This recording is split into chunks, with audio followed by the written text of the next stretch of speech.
The grand estate looms as the Duchess is deemed a temporary plaything. Cherry is horrified that her mother-in-law calls her a toy for her son. A textual explanation reveals she is Cherry Mayal, the sickly sister of the female lead. Unlike the blessed female lead, frail Cherry was only a burden to her family. Her parents sold 10-year-old Cherry cheaply to the ducal family. The narrator wonders what the female lead did while reviewing the novel's shocking title. If the female lead is a saint, the narrator asks why she is titled the villainess.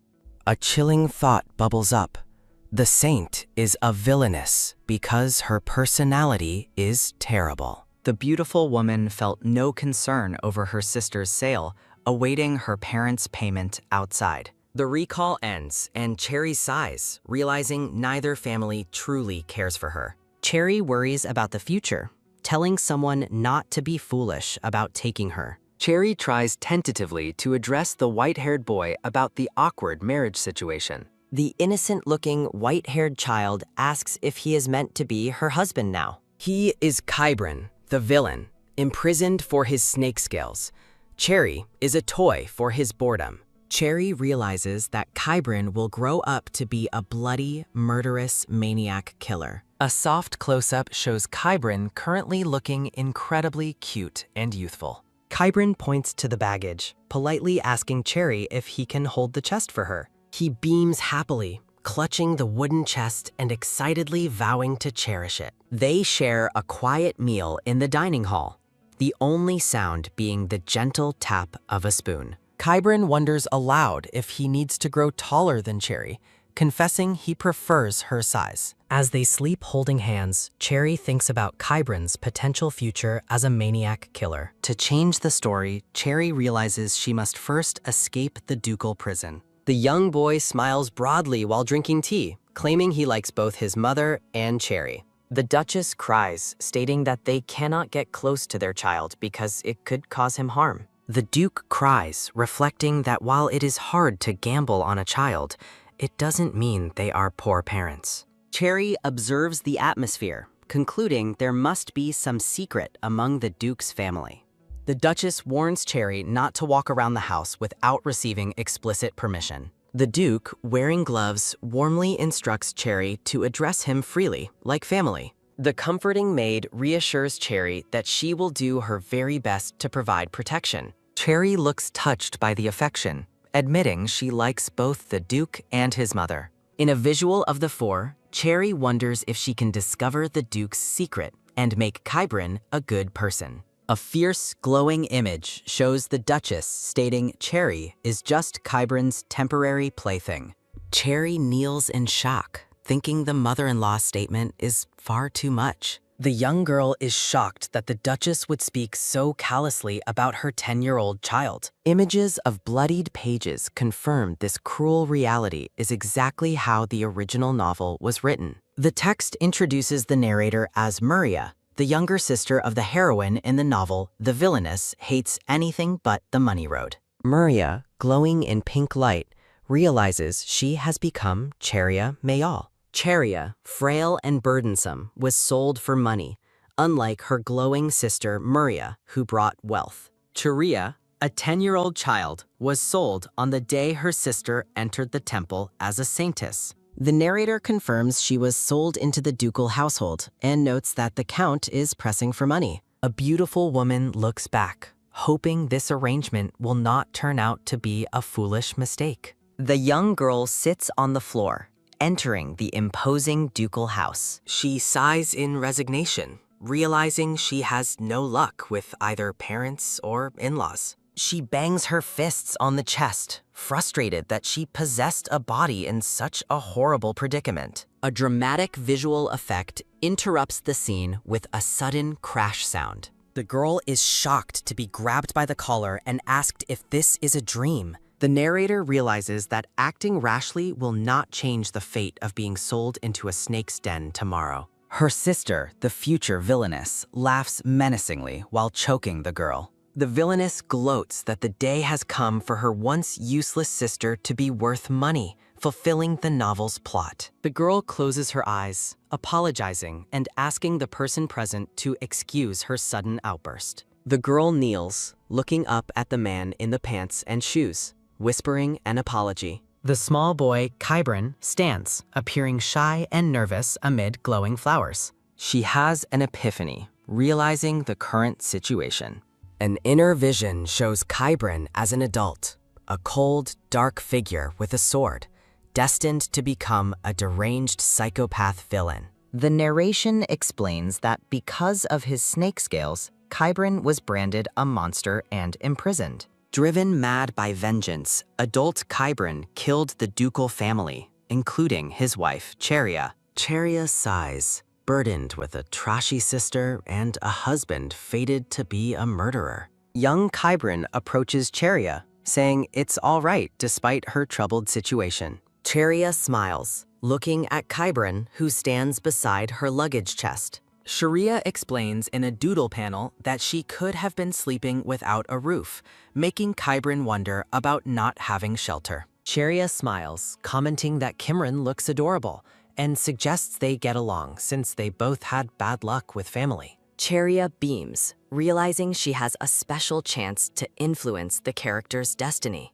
She is jarred by a sharp sound as a pair of adult legs approaches. Cheria looks surprised as she holds the luggage chest, repeating her offer for Kybron to carry it. Kybron looks up, surprised, but accepts the task of carrying the large chest.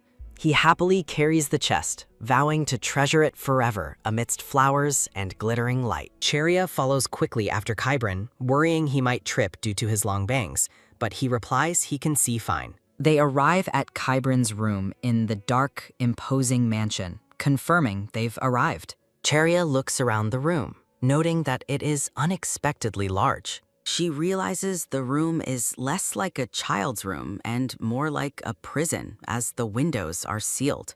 Sharia wonders with dread if they plan to keep him locked in the chains-adorned room until adulthood. She asks Kybron if the blankets are changed, and he timidly replies that no one ever comes in here. Cheria looks shocked, questioning Kybron's statement. Kybron explains the bed is untouched because he never sleeps in it. A close-up shows Kybron pointing to a crumpled white blanket in the corner, confirming where he sleeps. Cheria looks shocked and shouts at him, asking why he would sleep on the floor when a bed is available. With teary eyes, Kybron quietly explains that the bed is too large. Cheria angrily asks if the large bed is too scary, startling the shivering boy. Cheria smiles sweetly, offering to sleep with him from now on. The man in the suit enters, looking down at Cheria's offer, asking what she means. Cheria coughs and tells the man that family helps each other out, hinting that Kybron might help her one day too. Cheria flashes a determined smile, emphasizing her positive outlook. Kybron, still teary-eyed, looks at Cheria as she urges him to come quickly. A close-up shows Kybron blushing intently at the situation. They both tug at the massive sheets, starting to make the bed together. Lying side by side, Kybron asks if she is not afraid now that they are together, and she replies yes. Cheria chuckles, calling the blushing Kybron cute and wondering what she should call him now. Cheria brightly tells Kybron that her name is Cheria. Cheria Mayal tells him to please use her full name. Kybron whispers her name in surprise, looking adorable. Cheria smiles widely, affirming his use of her name. She is resolved. Her goal is now to raise Kybron well. A bright, sunny garden scene bursts with yellow and purple flowers. A tiny, floating version of Cheria, dressed like a witch, sits above a sketch of the ducal building. Kybron sits up in bed, holding Cheria's hand, looking slightly confused. Cheria is sitting up, smiling hugely, reaching toward him. Kybron looks surprised as Cheria frantically tries to reach something above them, shouting she cannot reach it and demanding the possession be returned. She wonders why the mansion doesn't have a cook and why food is kept so high up. Kybron looks concerned, nervously telling Cheria to be careful as she realizes Kybron is too short to reach the basket of vegetables. Cheria sighs, distressed that if she cannot retrieve the food, they won't eat anything today. Cheria looks at a stick lying on a burlap sack, contemplating its use. She suddenly has an idea, stomping her foot excitedly. Cheria holds the stick like a spear, instructing the young master to catch the food if she knocks it down. Kybron looks surprised as Cheria hands him a cloth to use for catching the falling items. They brace themselves, Cheria preparing to knock the basket over with the stick. Kybron catches the falling apple and carrot in the cloth, shouting that he succeeded. Cheria lists the ingredients they collected from the drop, including apples, potatoes, and sugar carrots. She announces that she will cook a stew for the young master if they can add some meat. They stand beside a counter with a large knife, cheerfully preparing to cook. Cheria looks down sadly, thinking that the knife is too big for her to use. Kybron nervously volunteers to cut the food, asking if Cheria has cooked before. Cheria agrees, but secretly thinks she will do both despite her lack of skill, seeing herself clumsily chop food in a pink apron. Cheria sighs, admitting she already knows about her terrible past life cooking skills. Kybron agrees to help with the cooking, but cautions Cheria not to cut herself. He effortlessly cracks a potato in half, making Cheria happily declare he is good at this. Kybron turns his back to Cheria, slightly startled by her compliment, while she giggles behind a barrier. Kybron stammers while Cheria looks sympathetic, explaining she was only curious about why he was so skilled.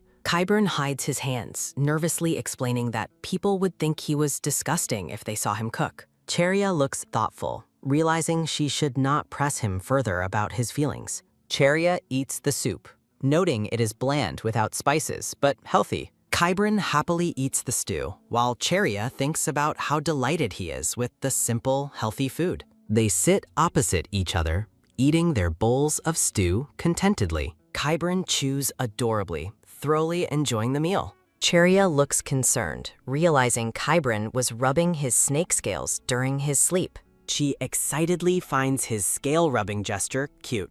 Cheria reassures Kybron that he is cute and should eat plenty, gently patting his head. Kybron, blushing, tells Cheria he prefers her when she is taller. Cheria stands next to Kybron as they look at a messy desk filled with office supplies. Cheria, holding a feather pen, thinks hard about finding a ladder. Kybron looks dismayed, asking how he is supposed to change his clothes without maids. Cheria glances around suspiciously, checking to make sure the study windows are securely locked from the outside. She reflects that the fancy room is basically a prison, but sunshine is crucial for a growing child. Cheria asks Kybron what the sound they hear is, noticing a slight bell chime. Kybron explains that the bell means people will be coming soon. Cheria nods, immediately understanding that she has to hide herself. Cheria urgently tells Kybron to come with her now. She looks determinedly ahead, grasping Kybron's hand, telling him to go this way. Cheria pulls Kybron down behind an object, whispering her discomfort about coming to this creepy place. Two maids are seen gossiping that the madam sent new dresses and wondering if stealing a gem would be noticed. Cheria and Kybron are shocked and angered by the maids' thieving discussion. Cheria declares this works out, telling Kybron to go outside now. Kybron, looking worried, asks Cheria if she isn't curious about the commotion. Cheria smiles warmly at Kybron, remembering that he was told not to go out. She smiles broadly, asking Kybron to just leave everything to her. Cheria gives Kybron a comforting handshake and praises his good job.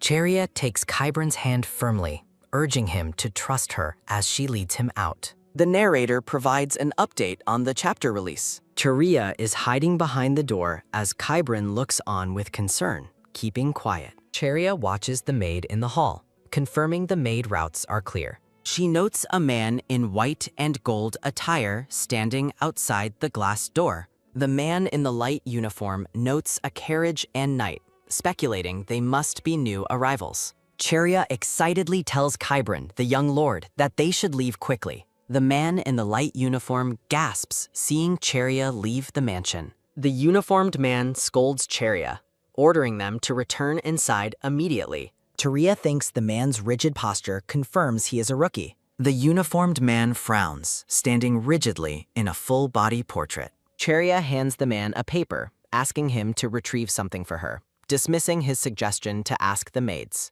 Cheria explains she cannot trust the busy maids, noting they were trying to steal jewels from her dress. The uniformed knight denies the maids could be untrustworthy since the lady of the house personally selected them. Cheria challenges the knight, asking if he is calling her a liar. The knight decides he must confirm Cheria's claim and tells them to wait in the garden. Cheria and Kybrin stand waiting in the garden while the knight is away. Cheria admires the imposing white mansion, but thinks of it as the snake's den. A flashback shows Kybrin as a newborn with serpent scales and a mysterious sigil on his back. The Duke examined the sigil, finding it to be a powerful, sophisticated sealing spell. People whispered that Kybrin was a sealed snake monster, and the image shows hands reaching toward a glowing baby. The Duke and Duchess believed the rumors and locked their son away in the mansion, calling it the Snake's Den. Kybrin sits in the dark, watching his parents leave him alone. Cheria wonders if this is Kybrin's first time outside since being locked away. She encourages Kybrin to enjoy the rare chance to be outside, noting that escaping would be futile anyway. Kybrin smiles, claiming he's already done looking at the environment. Kybrin stammers that the flowers bloomed beautifully and the sky is so bright. Kybrin says Cheria is far prettier than the beautiful surroundings. A close-up shows Kybrin smiling warmly after delivering the compliment. Cheria is taken aback, thinking she should thank him for the unexpected compliment. She gives a radiant, genuine smile, feeling truly touched. Cheria suddenly panics, loudly denying she knows anything about a theft. Kybrin looks down worriedly as Cheria holds her hands out, denying any crime. A sound effect hits as Kybrin drops to the floor, terrified, begging to be spared. The knight reveals the stolen gems were found in the maid's belongings and matched the missing jewels. The head maid stares coldly, announcing that this matter will be reported and punishment will follow. Cheria thinks the maid is good at pretending, while the accused maid looks terrified, admitting her wrong in an internal thought. Cheria notices the golden embroidery of the maid's dress. The knight recognizes the embroidery as belonging to the temple, questioning why a temple person is working as a maid. The knight commands both Cheria and Kybrin to return inside, apologizing for the disturbance. Cheria hesitantly asks Kybrin about the maids, but he dismisses them, saying the temple people are always troublesome. Kybrin adds that the temple people stir up trouble just to torment his mother, the Duchess. Cheria realizes the temple's pressure, not just his parents, played a major role in Kybrin's original demise. An image of the villainous sister suggests the temple rose higher, while Kybrin's fate was never good. Cheria sighs, contemplating whether she is taking the wrong path by getting involved with Kybrin. Kybrin looks up with teary eyes as Cheria pauses before speaking. Cheria gently pats Kybrin's head, trying to reassure him. Cheria smiles cheerfully, telling Kybrin he can say anything to her since they are essentially husband and wife. She looks determined, concluding that the least she can do is raise Kybrin properly. Kybrin touches his head where she patted him, wondering if he will grow up kinder. Kybrin is seen asleep in the bed alone at night, the mansion visible in the small upper panel. Cheria sneaks away from the window, making a quiet rustling sound. Cheria holds up 4 sparkling gems, 2 white and 2 colored, on her lace-gloved hands. She smiles darkly, pleased the thieving maids saved her the trouble of stealing the gems herself. Cheria holds up the stolen diamond and the magic stone she pried off the kitchen lantern. Cheria looks out the window, confidently planning to use the stones to break the glass and secure an escape. The narrator explains that red monster stones and blue mage stones exist, noting blue stones shatter explosively when hit by diamonds. Cheria looks at the terrace, thinking breaking the window offers an escape route if she ties a rope. Cheria, holding the gems, decides to secure an escape route first and look for opportunities later. She holds the diamonds in her lace gloves, noting that maids rarely come in and worrying the gloves won't suffice. Cheria sighs and reminds herself to calm down before proceeding with her plan. She presses her gloved hands against the sealed window, distraught that she cannot raise Kybrin in this prison. There is a flash of light and the sound of breaking glass as Cheria smashes the window. Kybrin looks up at a figure who apologizes for saying the outside is too dangerous for the young lord. Kybrin looks wide-eyed and surprised next to the woman in the elaborate dress. The woman, revealed to be the Duchess, gently tells Kybrin she will find a solution, and it's nothing to worry about.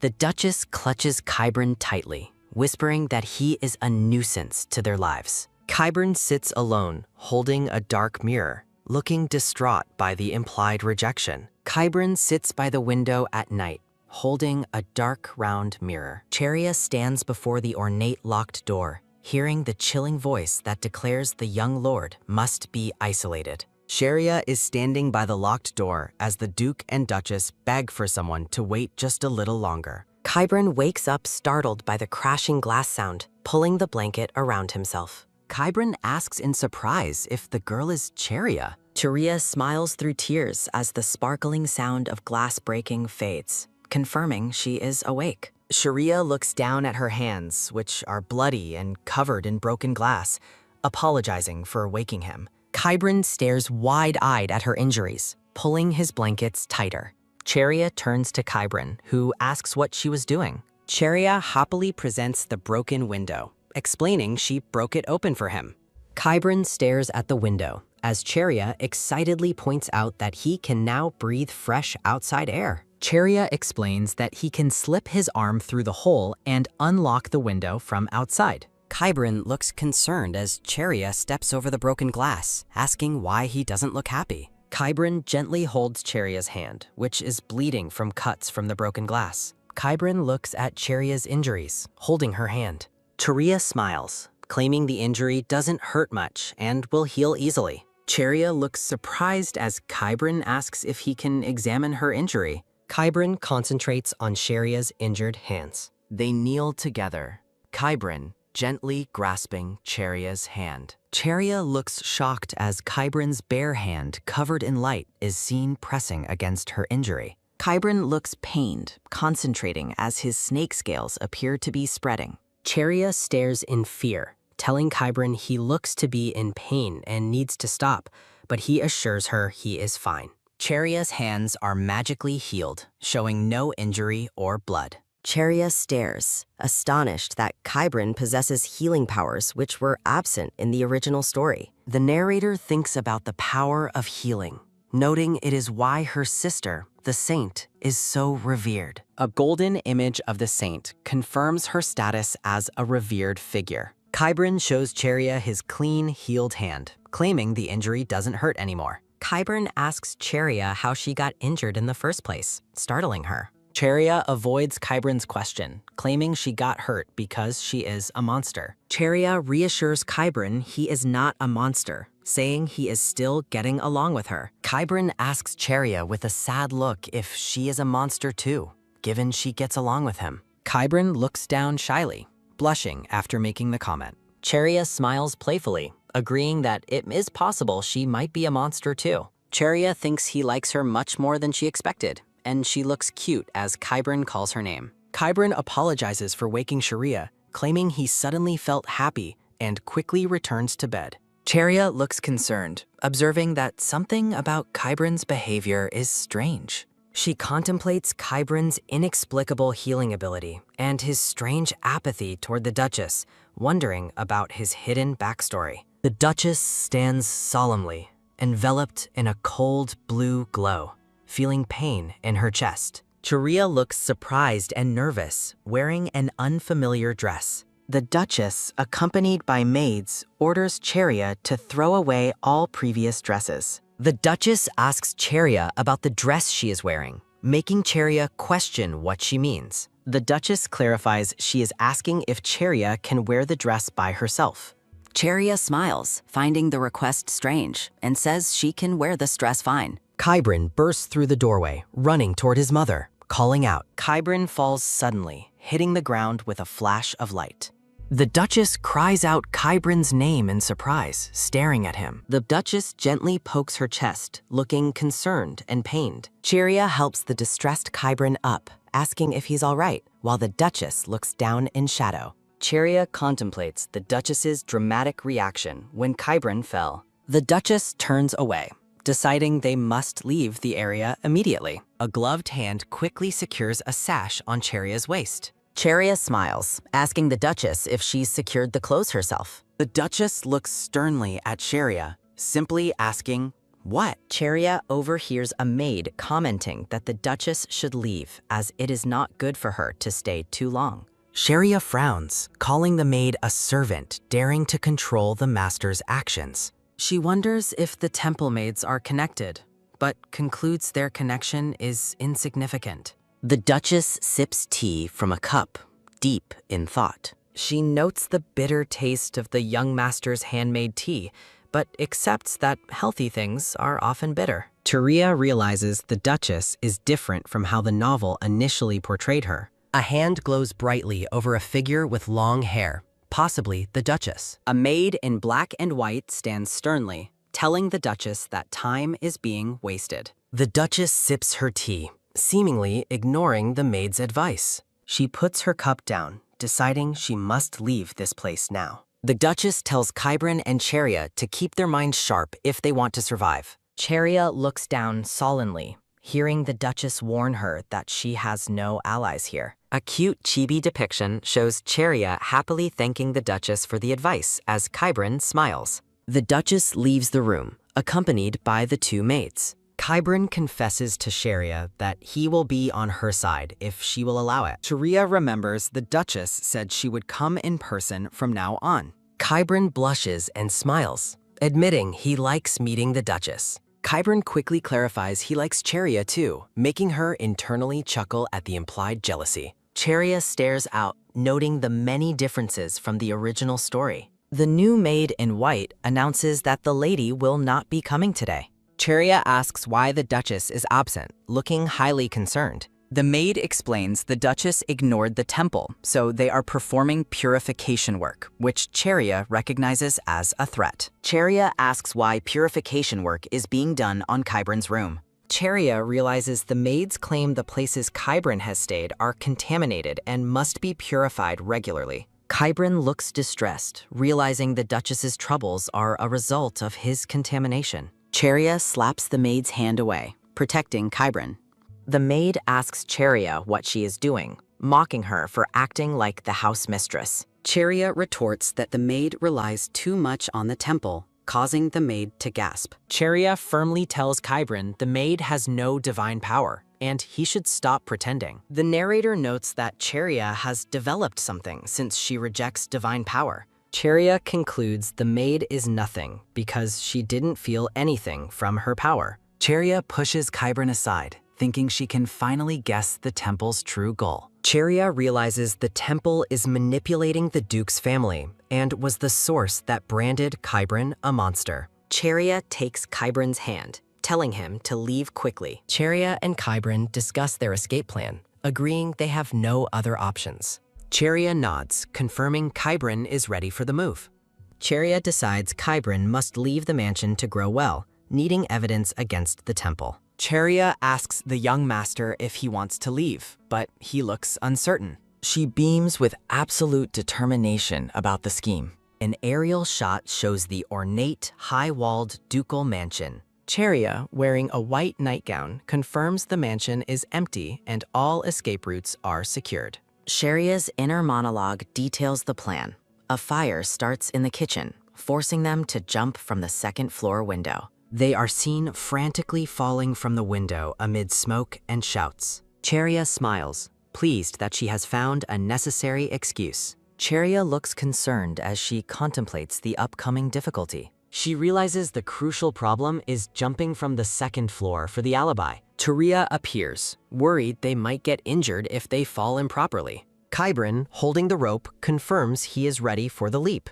He explains he set up the marbles and diamonds to shatter the window when the rope is pulled, and Cheria praises him. They stand close, holding the rope, with expressions of grave readiness. Cheria pulls the rope, causing a violent force to strike the window pane. The explosive collision causes a dazzling flash of light. Flames flicker in the window frame outside the mansion. They look down from the doorway, prepared to start the descent. Cheria, smiling, declares she will go down first. Kybran looks stern, warning Sharia to come down carefully as he plans to catch her. Hands firmly grip the rope, preparing to descend. Charia, clinging to the thick rope, looks panicked. A tiny, terrified Charia swings midair, realizing the height is unexpected. Charia tells herself to stay calm and get as close to the ground as possible before letting go. Her hands slip dramatically on the rope, causing her to shriek. Charia falls through the air, looking terrified. She lands safely on a soft, ruffled surface below. Charia looks surprised, wondering why her body floated momentarily, as Kybran lands softly next to her. Charia stares in disbelief at the young master, marveling at his skill. She sighs, deciding powerful villains must be extraordinary, even as children. Charia looks surprised as she hears a sound. They look at the burning manor, noting the rain is helping, but extensive damage is already visible. Kybran stares, asking in surprise about divorce. He looks thoughtful, worrying about incurring repair fees for the damage. Kybran looks distraught at the thought of the Duchess being charged. The Duchess, looking terrified in her formal white dress, shouts Kybran's name. Charia attempts to hold back the Duchess, who shouts she will go herself. Charia smiles, assuring Kybran she is fine, then tells him to leave. Charia walks away from the commotion, accompanied by the two adults. Charia looks back with a puzzled expression.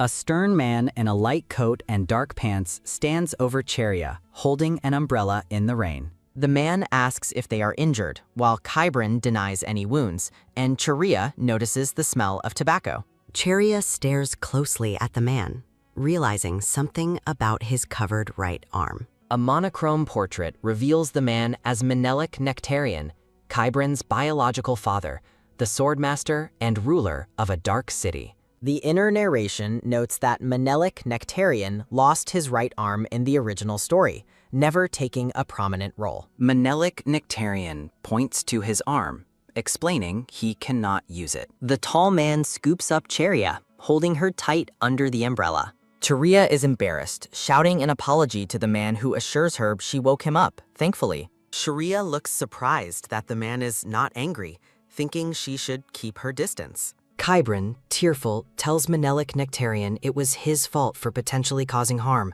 but claims he is okay now. Charia tells Menelik Nectarian to put her down, holding the umbrella handle. Charia emphatically declares she will sleep with the young master, startling Kybran. She holds the umbrella over a kneeling Kybran, worrying he will catch a cold in the rain. Kybran looks downcast as Charia reassures him he does not need to pretend he is okay. Charia embraces Kybran, smiling brightly under the umbrella. Charia dismisses Kybran's concern about her sturdiness, telling him to lean on her. Kybran looks distressed and teary-eyed, touching his shoulder. The exterior of the ducal mansion is revealed, partially burned and still standing. A chibi Charia appears, addressing the reader while the adults continue to talk under the umbrella.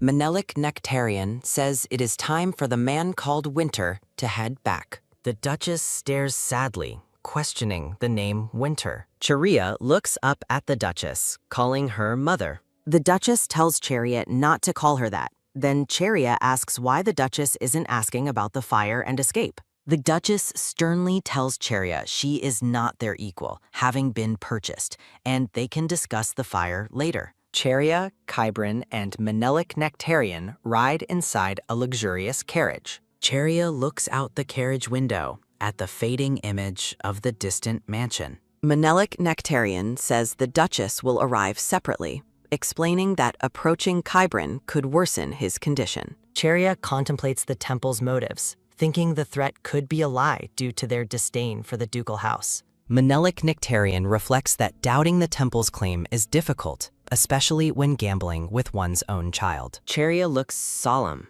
realizing the parents' actions do not make them good parents. The Duke reclines, confirming Charia cannot figure out what kind of person he truly is. He acknowledges that the Duke is not a simple novel character, as the carriage rushes along. Charia looks out the window, stating they are almost at their destination. A glittering structure is visible through the window, surrounded by white flowers. The grandiose new estate stands revealed, attended by maids in black and white uniforms. Menelik Nectarian says they must leave the capital quickly, and Cheria questions the contractual violation of taking Kybrin from the estate. Menelik Nectarian explains the temple offered treatment in exchange for Kybrin remaining confined in the snake lair, and for him and the Duchess not leaving the capital. Cheria looks stunned by the implication of the unfair agreement. Menelik Nectarian elaborates that the temple also demanded a tribute to verify Kybrin was a monster.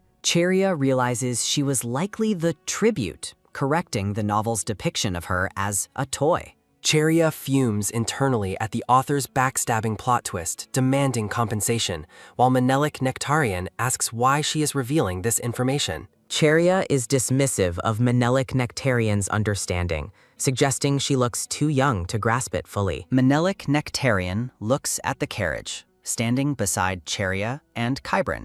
Menelik Nectarian gently pats Kybrin's head as a soothing gesture. Cheria tells the man to come and dry himself, noting he and Kybrin do not seem to get along.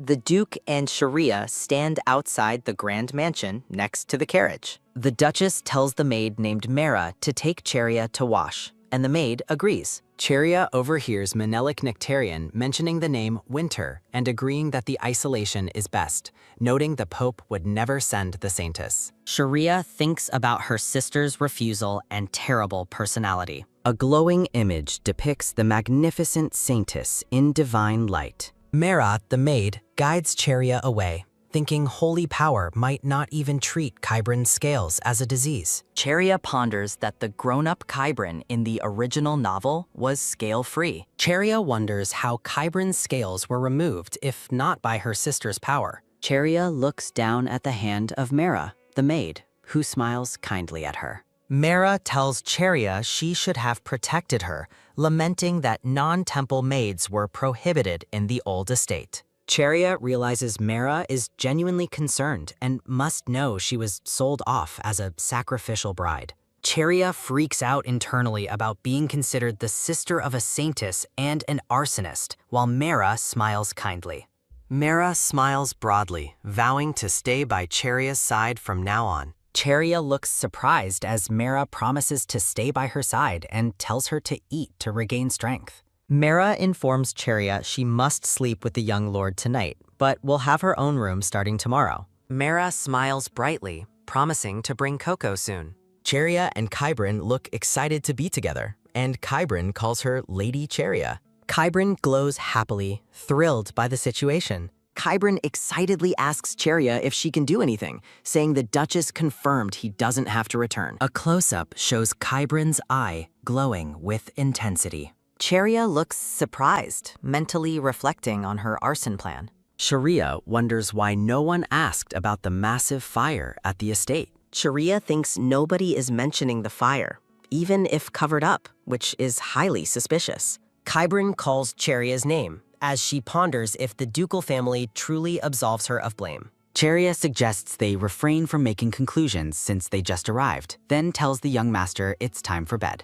Kybrin rejects the idea of sleep, declaring he is not sleepy, while Cheria feels utterly exhausted from the day's events. Kybrin and Cheria lie in the luxurious bed, discussing bedtime stories. Kybrin lies beside Cheria, telling her a story about a worker ant. The worker ant story details rising early and returning late, suggesting unpaid overtime. Cheria, lying next to Kybrin, sadly narrates the ant was deceived and treated like a joke. Kybrin looks concerned for Cheria, hoping the worker ant finds happiness in her next life. Cheria looks distressed, realizing she is falling back into old memories. She sees a reflection of her past self and wonders who she was before becoming Cheria. Cheria is stunned, telling herself to wait. Kybrin appears at the bed, asking Cheria what her previous name was. Cheria wakes up to bright sun, feeling heavy and itchy,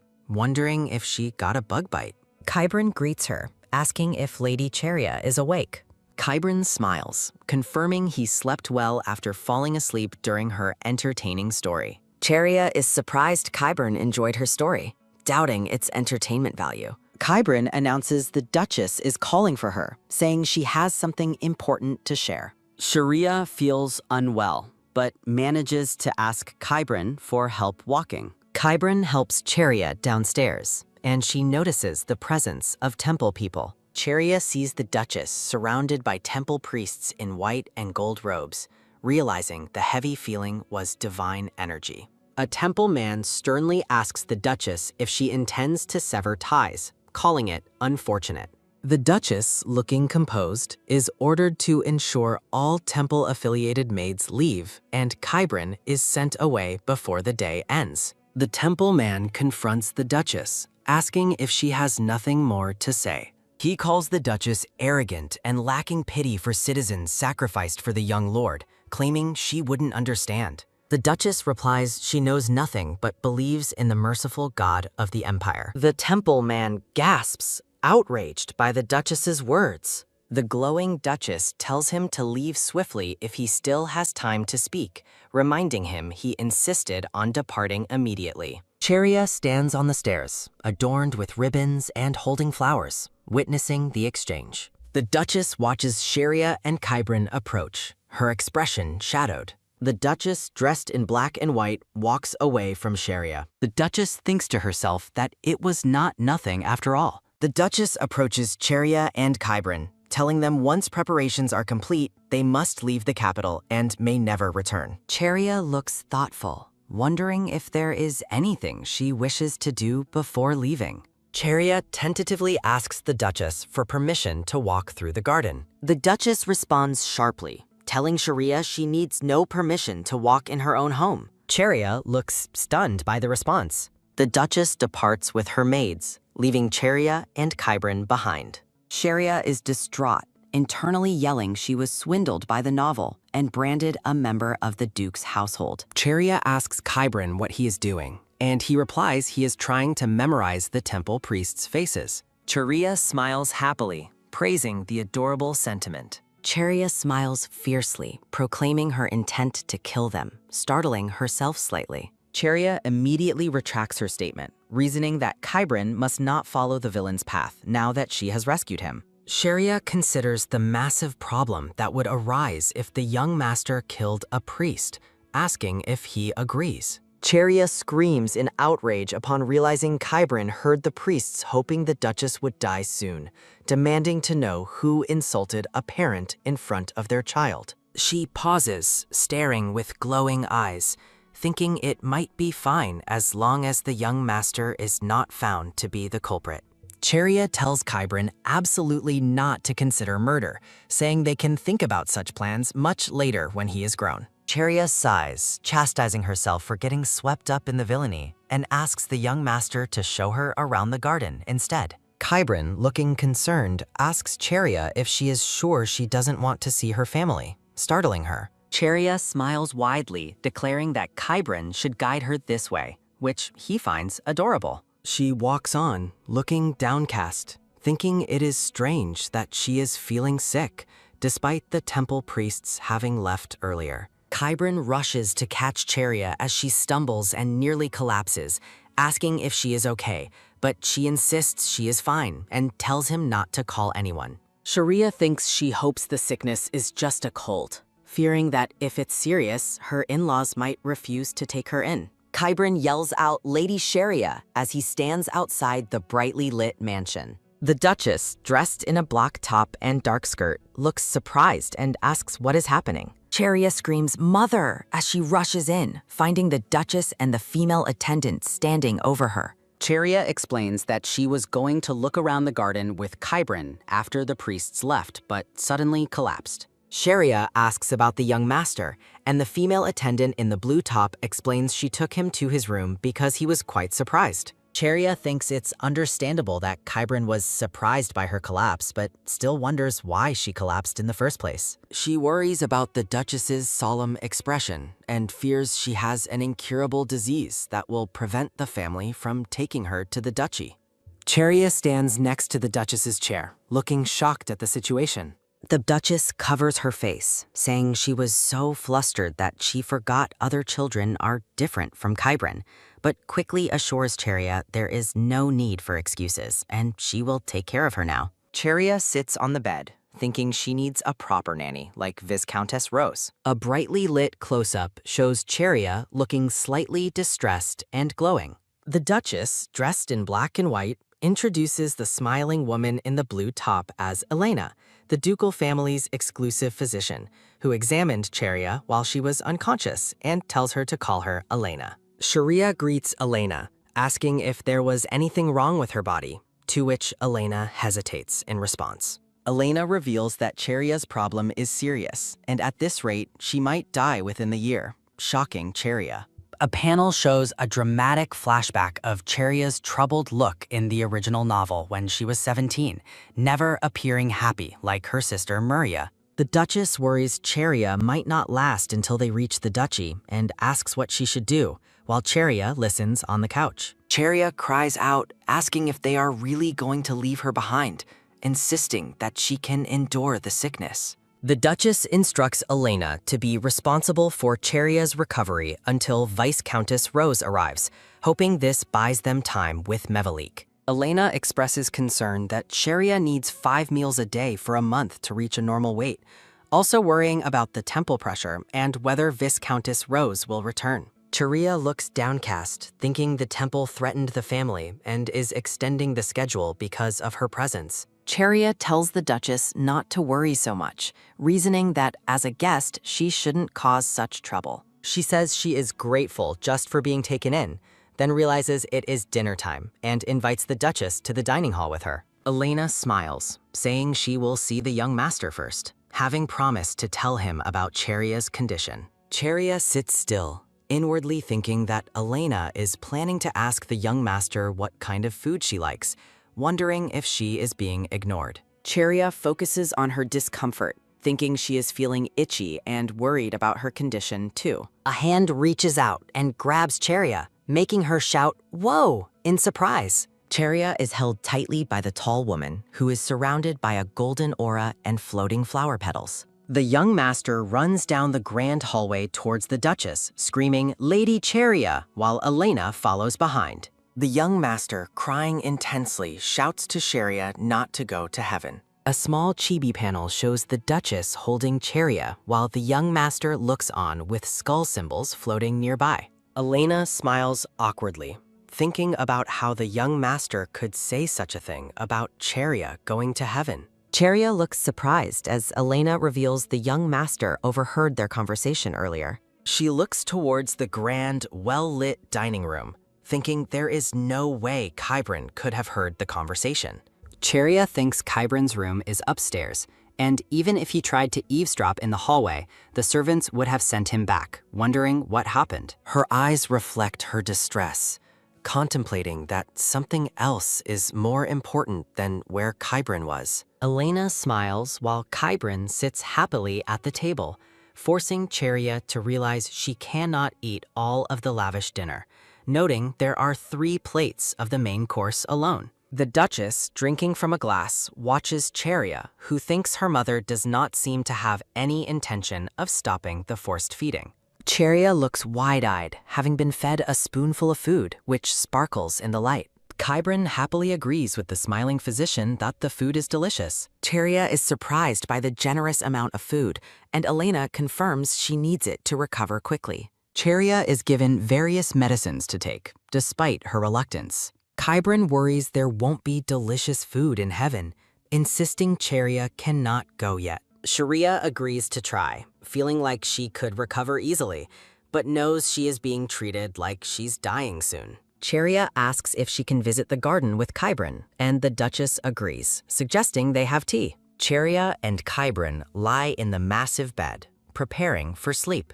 Cheria realizes the Duchess watched her from afar while she was in the garden. Cheria thinks the busy Duchess must have put in great effort to watch her. Cheria tells Kybran his mother is a very good person after all. Cheria remembers the Duchess's initial harshness, wondering if it was a protective facade for the temple maids. Kybran joyfully confirms his liking for the Duchess and Cheria. Kybran asks Cheria what she thinks about the Duke. Cheria, lying down, looks surprised by Kybran's sudden interest in ears. Kybran confesses he heard the Duchess and Elena discussing his poor condition, which led him to try healing her again. Cheria stares at their clasped hands, glowing from Kybran's healing power. Kybran looks up, focusing on helping Cheria. Kybran insists he wants to help Cheria, but she insists he is already helpful enough. Cheria playfully reminds Kybran that he covered her with a blanket earlier. Kybran looks thrilled, insisting he will cover her more. Kybran smiles happily, pleased to help Cheria. Cheria looks at Kybran's ear in close-up. Cheria tells Kybran he is so cute she could die, then promises to get better quickly. A small chibi version of Cheria comments on the delicious-looking dinner plates. Cheria looks surprised by the lavish dessert plate. Mara, the maid, insists Cheria must eat something. Mara explains she brought everything imaginable since Kybran was gone, and she wasn't sure what Cheria might like. Cheria stares in shock at the amount of food and medicine she must consume. Cheria stands, her appetite lost, insisting she will eat later, but Mara urges her to eat for strength. Mara holds up a large plate, promising Cheria just one bite, which is clearly a whole meal. Mara sweetly coaxes Cheria to eat one promised tiny spoonful bite. Chibi Cheria tries to eat the food as Mara pushes more. Cheria looks determinedly sad, telling Mara no to the last bite. Mara apologizes to her angel, while Cheria runs away from the table. Mara frantically pursues the running Miss Cheria through the hallway. Cheria crashes into the Duke, shouting his title. A close-up shows Cheria's startled hand hitting the Duke's chest. The Duke holds Cheria, who wonders why the tobacco smell is gone. Mara hurries over, calling out Miss Cheria's name. Mara begs Cheria to eat more, then greets the Duke. The Duke holds Cheria and remarks that this must be the commotion. The maid quickly says she has Cheria, and the Duke dismisses her. The Duke apologizes to Cheria, calling her my angel. The Duke says Cheria doesn't have to eat, making her feel guilty because Mara was trying to help. The Duke carries Cheria through the sunlit doorway, assuring her it's worse to force herself to eat and get sick. Cheria looks around, questioning the purpose of the golden decor. A glittering overhead shot shows the highly opulent interior of the new residence. Kybran looks surprised, asking if this is the Duchess's study. Cheria is stunned as Kybran asks if she said something wrong about the Duchess's belongings. Chibi Cheria thinks the Duke's office must be where the Duchess's study is, realizing they swapped titles again. Kybran, smiling brightly, confirms the food is delicious. Elena insists Cheria needs much more food to recover quickly. Cheria is given various medicines, which she must continue taking. Kybran desperately begs Cheria not to go to heaven since there is no delicious food there. Cheria agrees to try eating, though she feels like she's on borrowed time.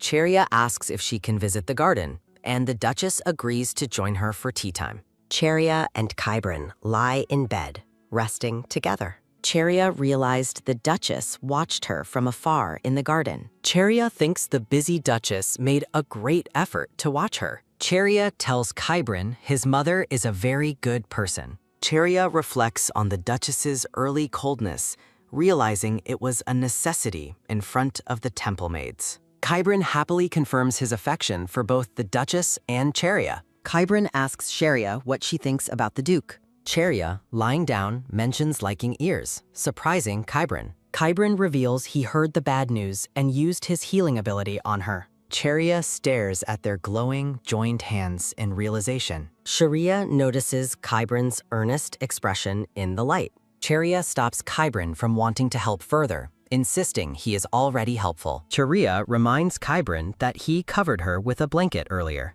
Kybran looks surprised, but affirms he will gladly cover her more. Kybran smiles widely, eager to be helpful. Cheria looks lovingly at Kybran's face. Cheria promises Kybran to recover quickly for him. A small chibi Cheria comments on the dinner plates. Cheria stares wide-eyed at the overwhelming dessert plate. Mara insists Cheria must eat something for her recovery. Mara explains she brought everything imaginable since Kybran was absent. Cheria shouts in dismay, overwhelmed by the volume of food and medicine. Cheria announces her intent to eat later, but Mera insists on a minimum bite for strength. Mera presents a huge, eggy plate, promising one bite, which Cheria internally rejects. Mera spoon-feeds Cheria one substantial mouthful. Cheria and Mera continue their forced feeding routine. Cheria sadly declines the last bite Mera offers. Mera apologizes as Cheria runs away from the table. Mera shouts and pursues Miss Cheria down the hall. Cheria accidentally crashes into the Duke. A close-up shows Cheria's hand touching the Duke's chest. The Duke holds Cheria, noting the absence of his cigarette smell. Mera hurries over, calling out Miss Cheria's name. Mera begs Cheria to eat more, then greets the Duke. The Duke holds Cheria, remarking that she caused the commotion. The Duke tells Mera she is dismissed, accepting Cheria. The Duke apologizes to Cheria, calling her my angel. The Duke permits Cheria not to eat, making her feel guilty for Mera's kindness. The Duke carries Cheria, saying eating when distressed causes sickness. Cheria looks around the opulent room, questioning the butterfly motifs. The glorious, sparkling interior of the residence is shown. Kybran asks if this bright room is the Duchess's study. The Duke holds Cheria, reacting dramatically as Kybran questions the Duchess's study name. Chibi Kybran notes they simply swapped the title, making Cheria realize her mistake. Mera laments that a lovely lady like Cheria should not possess such dreadful memories. Cheria laughs, saying county life wasn't uncomfortable, but Mera, her lady, looks concerned. Mera hugs Cheria, confirming everything is fine now. Mera smiles brightly, reassuring Cheria. Cheria reflects that she only possessed the body, and the terrible past belonged to the original Cheria. Cheria looks teary-eyed at the sudden wave of emotion. Cheria comforts herself, trying to process the intense emotions. Cheria lies in bed, pondering why Cheria's past felt like her own, and her thoughts feel inherited. A close-up shows Cheria's troubled, tearful eye. Cheria sits up on the bed, deciding to focus on the present despite her confusion. Cheria looks at her wooden chest beside the bed. The chamber pot is violently thrown out of the room. Cheria happily catches a rolling gold coin from the chest. Cheria examines the gold coin, planning to buy a gift with the money stolen from the county. Cheria thinks she should repay her kind in-laws and Kybran. Cheria realizes giving advice is useless as a child, thinking about investment tips or rebellion plans. Cheria holds the coin, contemplating how to be helpful. Cheria runs quickly, calling out to the Duchess. The Duchess tells Cheria not to run and asks what is wrong. Cheria looks incredibly happy and excited. The Duchess, dressed in purple and black, asks if Cheria is running in her condition. The Duchess stares down at the small Cheria, wondering about her unusual interaction. Cheria, smiling broadly, agrees to have a knight accompany her and promises to return in an hour.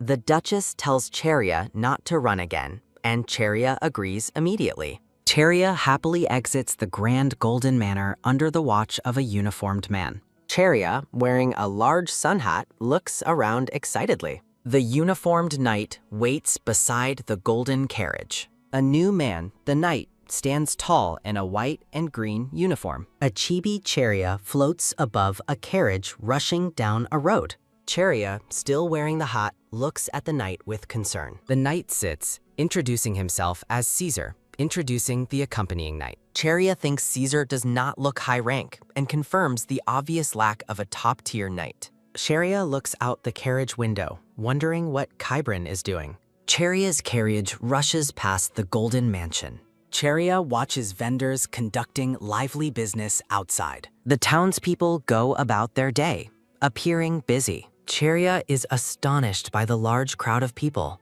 Cheria realizes this lively, busy place is the Mayal County, which she previously forgot. Cheria is glowing with happiness in the lively crowd.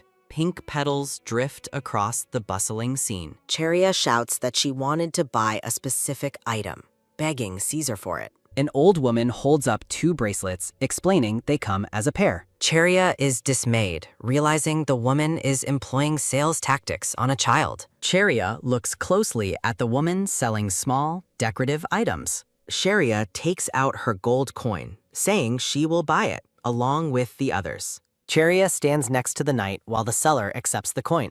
Cheria admires the bracelet sparkling on her wrist. Cheria looks sad, realizing she could never afford such things before. Cheria wonders if the happy memory is really Cheria's, feeling conflicted about being happy. She reflects that her family, including her villainous sister, was her biggest weakness. Cheria asks the old woman sitting down if she made the bracelets, but the seller replies they are her granddaughter's work since her eyes are weak. The man's hand gives Cheria her change, a heavy weight that makes her gasp in surprise at the bag's sudden impact. The knight, dressed in white and dark cloak, offers to carry the heavy chains for Cheria, who thanks him tentatively.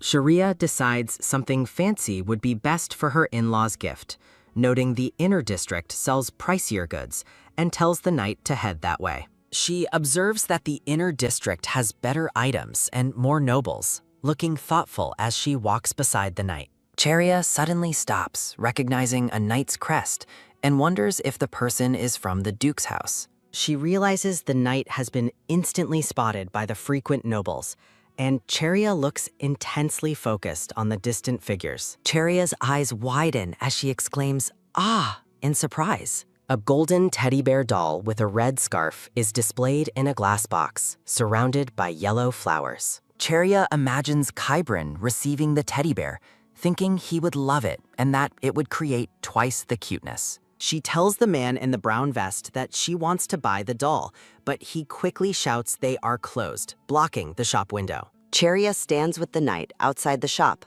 questioning why it is closed at midday, looking annoyed. Cheria stares, framed by red light, internally questioning the meaning of treatment. Cheria, wearing a yellow-green dress, observes two women in long skirts talking outside a grand white building. She gasps, realizing that the Vicentian duchy and its guests are treated as potential prey, vowing not to fail in buying gifts so she won't be thrown out. Cheria sighs, deciding there is nothing else to do, and instructing the knight that they will just head back. Cheria smiles cheerfully, telling the knight it is time to return. She stands with the knight, noting that she ultimately couldn't buy anything in the main district. Cheria wonders if she will find anything suitable elsewhere, looking slightly downcast. She stands with her back to the viewer, watching several people socializing outside a bright, fancy shop. Sharia thinks she will at least get some snacks here, where the numerous customers will prevent them from being picky. She observes the pastry display, noting the mansion desserts are healthy but not sweet enough. Cheria smiles, finding a round bun shaped like a bear cute, just like Kybrin, and thinks it looks good.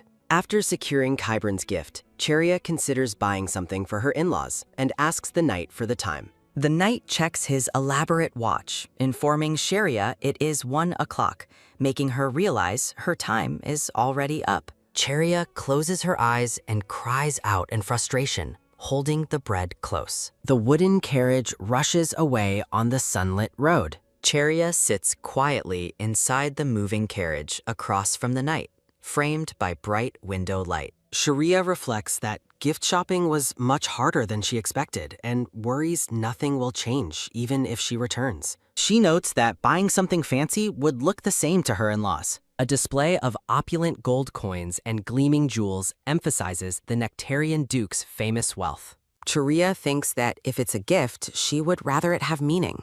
Sharia asks the knight if he would dislike receiving something she made herself. The knight stares intensely as Cheria asks if the duke or her mother-in-law would dislike a handmade item. He confirms that he thinks a handmade gift would be fine, and Cheria looks thoughtful, holding the gold needle. A small chibi Cheria gives thanks for the reading, while a jeweled necklace with gold wrapping shines on a white surface. Kybrin, sitting on a gilded chair and smiling broadly, calls out, "Lady Sharia." He tells Cheria he heard she went outside, and she confirms this, smiling brightly at him. Sharia explains she needed to buy something, and Kybrin, looking slightly confused, asks what she bought. Cheria opens the box to reveal the bear-shaped bun, shouting, "Ta-da!" She tells Kybrin the bread is cute and looks just like him, confirming her comparison. Cheria looks surprised as Kybrin seems confused by her comparison to the cute bread. Cheria confirms he is cute, and he looks down, blushing intensely. She presents the little bear bun, telling the young master he makes her want to nibble it, and urges him to try a bite. A fork enthusiastically pierces the soft, round bun. The bear bun is shown split open on a background of bloody red and dark, dead branches. Kybrin looks distressed, shouting "no" and rejecting the sight of the unexpected gore. Cheria thinks the shop was popular because of its strange concept, feeling grateful the bread tastes good, and decides she showed Kybrin this rotten world. Cheria quickly tells the young master this is not the time for deep thoughts, focusing on the present moment. Kybrin receives another gift, an ornate gold ribbon with a jewel, looking at it seriously. A flashback reveals Cheria was once locked away in an attic. Isolated, her only hobby became making intricate knot decorations. She offers a handmade tassel, promising a better gift when she's older.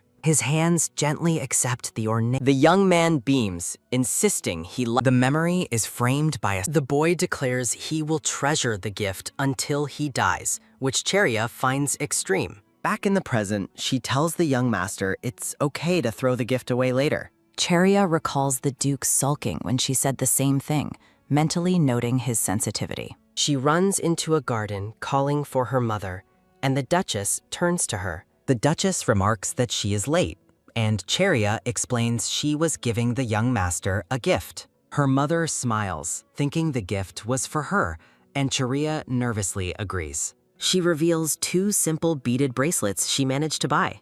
Thinking she'll give her a better present later, she offers the bracelets. To her surprise, her mother tells her to share the inexpensive bracelets. The Duchess gracefully puts on a bracelet, looking beautiful among the yellow flowers. Cheria is amazed, thinking the cheap beads look like jewels on her mother. She happily exclaims they look like they picked them out together, but her mother calmly notes they're just beads.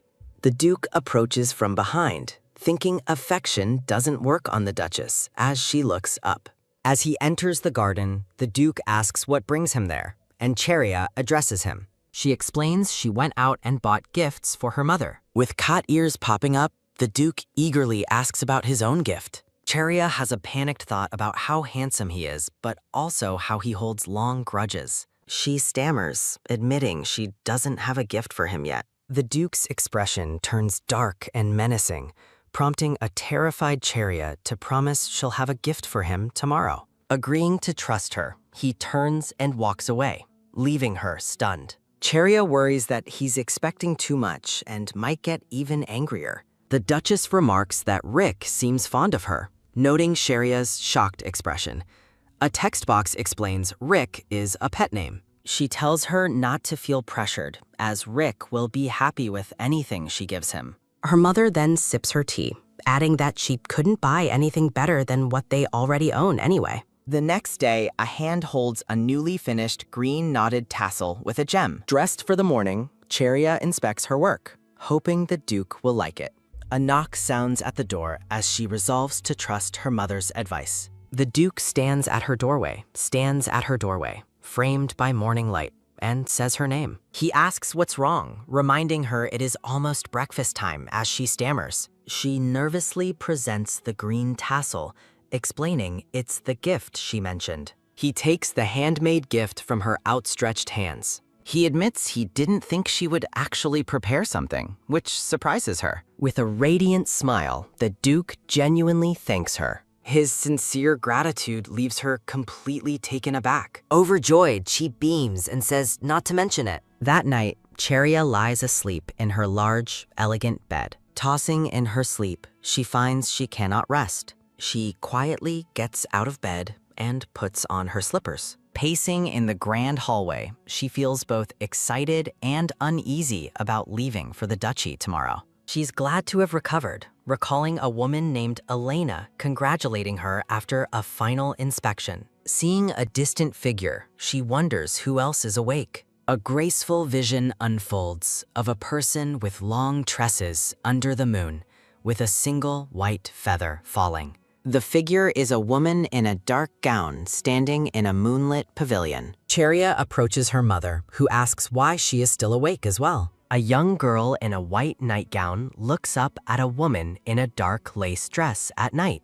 With tears in her eyes, she sadly whispers the name Kibrin. The woman with light hair reveals Kibrin chose to be confined in the duchy again. As she listens, a thought declares the duchy is simply another snake's den. The woman in the dark dress asks the girl if it's right to leave without meeting the saintess. The girl worries, thinking a meeting with the saintess might have cured the young master. She reflects that as the saintess's younger sister, she could have used that connection. The woman in the dark dress recalls that Count Mayal told her something about the girl's arrival. A flashback shows the girl lunging at a woman with blonde hair, which she nervously dismisses as self-defense. Smiling slightly, the woman in the dark dress admits she knows the girl had such thoughts. She declares that acting on such impulses would make them no different than the male household. She admits she considered forcing the saintess to come, but Kibrin said it would be useless.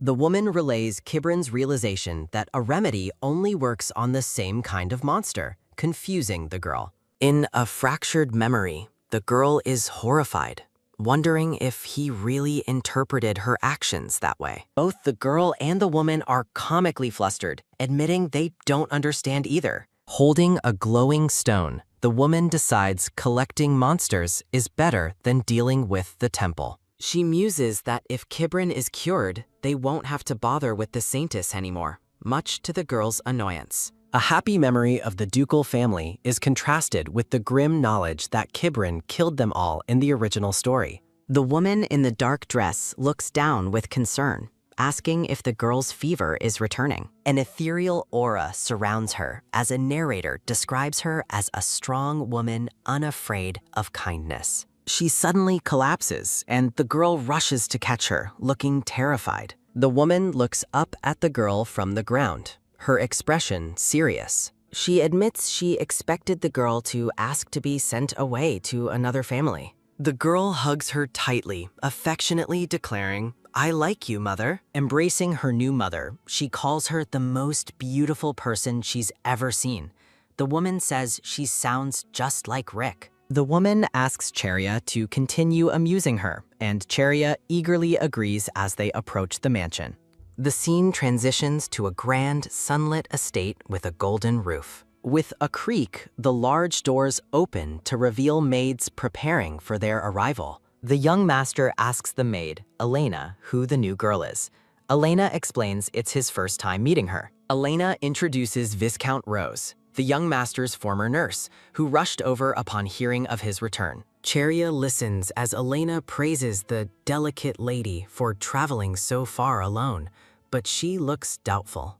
As Cheria questions Elena's words, Elena cheerfully confirms the Viscount cares deeply for the young master. Cheria shakes her head, realizing that's not what she was questioning at all. A shimmering figure approaches, surrounded by roses, and Cheria wonders about that person. A man with long, wavy hair kneels beside the young master, causing Cheria to question the description of a delicate lady. Cheria frantically shakes her head, trying to convince herself not to judge. She resolves not to be swayed by prejudice or to judge someone by their appearance. Her resolve shatters as she sees the man clearly, thinking he is definitely not a delicate lady. The man stands and calls for Elena as he walks toward them. He greets Elena warmly, who welcomes him back. He smiles, calling the duchy his other home. Elena introduces Viscount Rose to Cheria, stating he will now be her caretaker as well. Cheria curtsies, introducing herself as Cheria Mayal, while wondering why Elena sees this person so differently. Viscount Rose greets her warmly, but Cheria feels a deep suspicion about him. His eyes glow red with menacing intent, as he says he looks forward to caring for her. A cute chibi character in a witch hat floats over a bloody background. In a thorny landscape, Viscount Rose greets Cheria, who realizes this character never appeared in the original story. Looking up at him, she thinks there is no way such a striking man could be an extra. She notes his changing eye color and wonders if he's even human. then remembers Elena entrusting her to him. Viscount Rose smiles confidently and agrees to take care of her. Cheria looks intensely worried, surrounded by red light, pondering why someone looks different only to her eyes. Cheria thinks she should stay out of sight to avoid suspicion if she keeps being around others, then tells Yelena she will run back to her room, causing a sound of hurried steps. A close-up of Viscountess Rose, resting on a fancy chair with intense red eyes, is followed by a dramatic textured flash of light across the panel. Cheria, shown in profile, reflects on the journey, wondering if she will be with the young master all day now that they are heading to the Duke's domain, and notes the person acting as the nanny. She pauses, pondering what they should do from now on, as a large foot in white and purple approaches her smaller figure. Kayak! Cheria screams in shock as a gold crown is placed on her head from above, framed by a panicked expression. Cheria clutches her head, flustered, while a man in a white and blue uniform holds a small, dark jewelry box behind her. Cheria asks the man what brought him to her room, and he replies that Yelena said she was there, and he came to give her something. The man presents the ornate, dark box as a gift, surprising Cheria. Cheria holds the box, looking up at the man, thinking of it as a return for the present she gave him last time.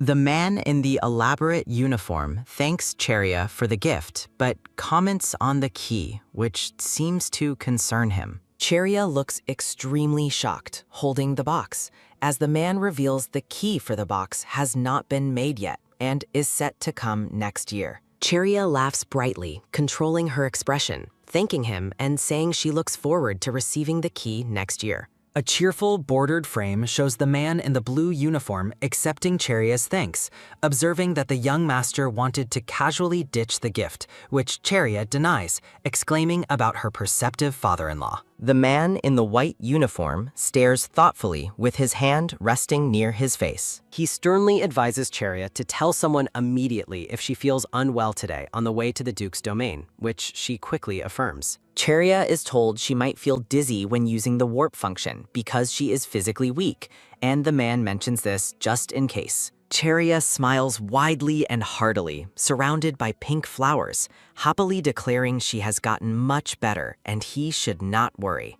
The man in the blue uniform smiles awkwardly in chibi form, silently questioning if she finds the task easy enough. Cheria is visually distressed and sweating in a dark, cold environment, her arms crossed tightly over her chest. Yelena, the woman in the dark skirt, checks on Cheria inside the carriage, asking if she is all right because she is sweating a lot. Cheria assures Yelena she is fine, reasoning she must be nervous since it is her first time riding in a carriage for so long. Viscountess Rose, standing in an ornate red and white outfit, stares intensely, noted by the narration that his gaze has not fallen away for a while. A close-up shows Viscountess Rose's smiling face in a black and blue overlay, followed by a shocked chibi Cheria who wonders if he just sneered. Cheria smiles happily, realizing the Duchess told them to stop the carriage at once if either she or the young master felt unwell, concluding that her mother-in-law is the best. Viscountess Rose proposes that he and the young master will go out,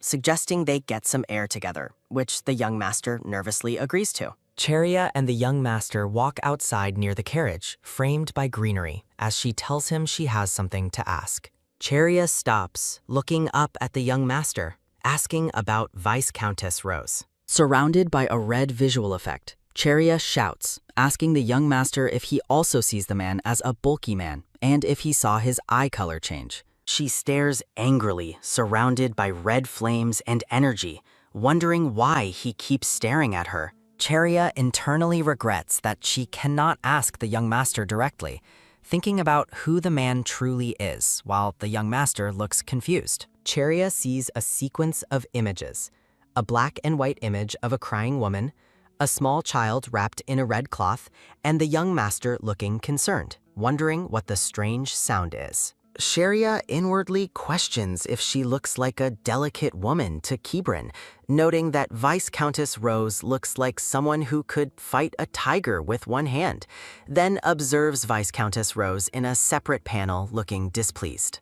The young master tells Cheria that he thinks he will get along well with Miss Cheria too, stating that things are just awkward for now, and he will try to get along kindly. Cheria smiles faintly, looking down, and then softly says, "Well then." The scene transitions to outside the ducal estate, showing Cheria and the young master being seen off next to the carriage by 2 attendants and Viscountess Rose, signaling their departure for the Duke's domain. Cheria looks distressed in a purple-lit scene, feeling dizzy and nauseous, realizing why her father-in-law had warned her separately about travel. Viscountess Rose stands close to Cheria, calling her name. Viscountess Rose leans over Cheria, surrounded by bright red roses, looking concerned. Viscountess Rose, smiling broadly, tells Cheria not to walk until the dizziness subsides, since it seems to be her first time warping, warning she might fall and hurt herself. Cheria smiles broadly, thanking Viscount Rose and thinking how kindly he is suddenly acting. Viscountess Rose smiles, advising Cheria not to overdo it for a while. He looks down at Cheria near the carriage wheel, who is surprised by his attention. A warm, yellow-framed close-up shows a large hand gently touching a smaller hand. Cheria looks wide-eyed and shocked as a pale, tall man, possibly Viscount Rose, holds her face gently in a cold, wintry scene. The man in the dark coat looks away, his figure imposing above a small girl with a light dress, against a cold, textured background. The man's shoes are visible next to the small girl, casting a shadow in the white space. The tall, light-skinned man in the dark coat smiles mysteriously, his eyes glowing red in the bright light. The small girl looks shocked and small against a textured dark blue background. Cheria and the young master are seen resting in a lavish, sunlit bedroom with opulent gold and white furnishings. Cheria laments being bedridden for recovery upon arriving at the duchy. Thinking of Viscountess Rose makes her sickness even worse. The young master Kibrin anxiously asks Cheria if she is feeling all right. She confirms she is feeling better, suggesting the nausea was caused by the teleportation. Kibrin looks away smiling, admitting that he also experienced the same dizzy feeling. Cheria reflects she missed out on exploring the bright, grand duchy manor due to her illness. An intricate snowflake ornament hangs framed by lush, pale flowers. The narration establishes Crescent Moon Castle borders the New Moon Forest, known for fierce monsters requiring frequent subjugation squads. Cheria recalls her mother mentioning she collected monsters on Kibrin's behalf. She sits up and reminds the young master of her past confession, claiming she is a monster. Holding her hand, Kibrin pledges to keep her unusual identity absolutely secret. He warns Cheria not to end up locked away as he once was, reinforcing his promise. A close-up captures the girl's deeply worried expression as she processes his warning. Their hands clasp together in a warm, comforting moment framed by flowers. Smiling brightly, Kibrin declares he will be a monster as well, receiving her gratitude. The young master happily shares that his old nanny used to quote a saying. A memory surfaces of Kibrin hearing the poignant words, "Only a monster can heal another monster." Cheria, now understanding the sentiment, casts a dark thought toward Viscountess Rose. The maid praises Cheria for eating a healthy amount, saying it is more than she ate previously. Cheria exclaims her eagerness to recover quickly so she can finally explore the duchy, which impresses the maid. Cheria focuses her intent on getting well soon so she can handle Viscountess Rose's plots. The maid informs a visibly irritated Cheria that Miss Yelena suggested light walking for recovery today. Cheria is utterly horrified by the suggestion of taking a walk with Viscountess Rose. She shouts a firm rejection while desperately formulating an immediate excuse. Cheria brightly claims she has an appointment to see her mother immediately after lunch. The maid questions the alleged visit, but Cheria firmly insists her mother told her to come right away. The smiling maid thinks the madam hadn't actually requested the young lady, while Cheria internally admits lying. Her jovial moment breaks as she pauses, instructing herself to wait a moment. Cheria arrives in a lavish office, where the Duchess greets her, calling her young lady and noting her tardiness. Confused, Cheria mentally denies agreeing to the meeting, but apologizes and is told to sit. The Duchess explains that Kibrin is starting air lessons, requiring the temporary closure of the castle gates. The Duchess shares that she is only adhering to the Emperor's request to appease the temple's concerns. Cheria is utterly shocked when the Duchess blames the temple for neglecting the place where she and Kibrin were residing. A hazy memory shows Cheria and Kibrin looking at a structure as the Duchess confirms the incident involved fire. The Duchess explains that Cheria rescuing Kibrin from the random event allowed her to bring them both to the safety of the duchy. Cheria gives a slow, thoughtful nod, processing the Duchess's explanation of the rescue. The Duchess is portrayed dramatically, framed by cold, swirling blue florals. Cheria thinks about the small actions required to initiate the journey. A sparkling vision shows the Duchess sweeping up Kibrin while moving away from the past. The Duchess confirms that the Emperor's speedy approval accelerated the entire process. She directs Cheria's attention downward toward the desk. A formal document reveals the names Cheria Estella Nectarian and Kibrin Basilios Nectarian. The smiling Duchess pointedly asks if Cheria expected to always be referred to as young lady. Cheria stares wide-eyed at the envelope, realizing she is now Kibrin's wife, the young Duchess. The Duchess explains that while the marriage is legally binding, the formal wedding is deferred until adulthood to ensure a proper ceremony. Cheria's eye glistens with overwhelming, stunned emotion. Holding the document, Cheria asks for understanding regarding her reaction. Cheria questions if the hasty name change relates to Count Mayal, catching the Duchess by surprise. Cheria says she sped up the change because the Count disliked having her name tied to his family, referencing a painful memory. A stark image depicts a white-robed woman shielding a male figure wielding a sword. The Duchess, eyes closed, questions Cheria's statement. Cheria stares up at the tall Duchess, insisting she changed her family name because she wanted to. Cheria claims changing her name was her decision and her choice. Cheria smiles sweetly, slightly blushing after making her assertion. The Duchess, looking concerned, flashes back to the young master smiling while surrounded by yellow flowers. The Duchess, appearing in chibi form, says she doesn't understand what Cheria is saying, claiming she was just telling the truth about the Emperor's pressure. Cheria, standing over the desk, tells the Duchess she is off, having something else to do. The Duchess commands Cheria to go see Viscountess Rose, causing Cheria to react with fear and question. Again? Cheria leans into the Duchess, nervously asking if she can go with her instead, and promising to be quiet, as she came to avoid Viscountess Rose. Cheria looks innocent and pleading, emphasizing that she feels safe by the Duchess's side because this new place is unfamiliar. The Duchess looks thoughtful, considering Cheria's plea and wondering what Viscountess Rose might do. The Duchess smiles mysteriously, repeating Cheria's comment about feeling safe by her side. The Duchess agrees to Cheria accompanying her, but strictly orders her to be quiet, causing Cheria to exclaim yes in joyful affirmation.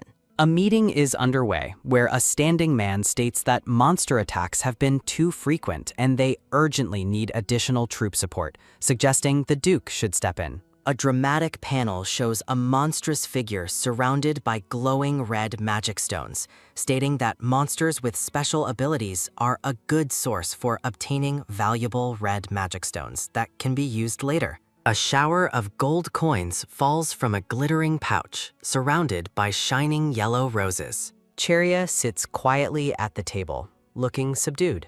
She thinks it is nice to hear about the ducal family's situation, but she keeps getting sleepy, wondering if the side effects of warping are still lingering. The Duchess looks sternly at Cheria, seemingly suspicious of her behavior. A soft focus shot shows the Duchess and Cheria sitting at the table, obscured by bright light, system, and white flowers. Cheria looks up, confused, questioning, huh?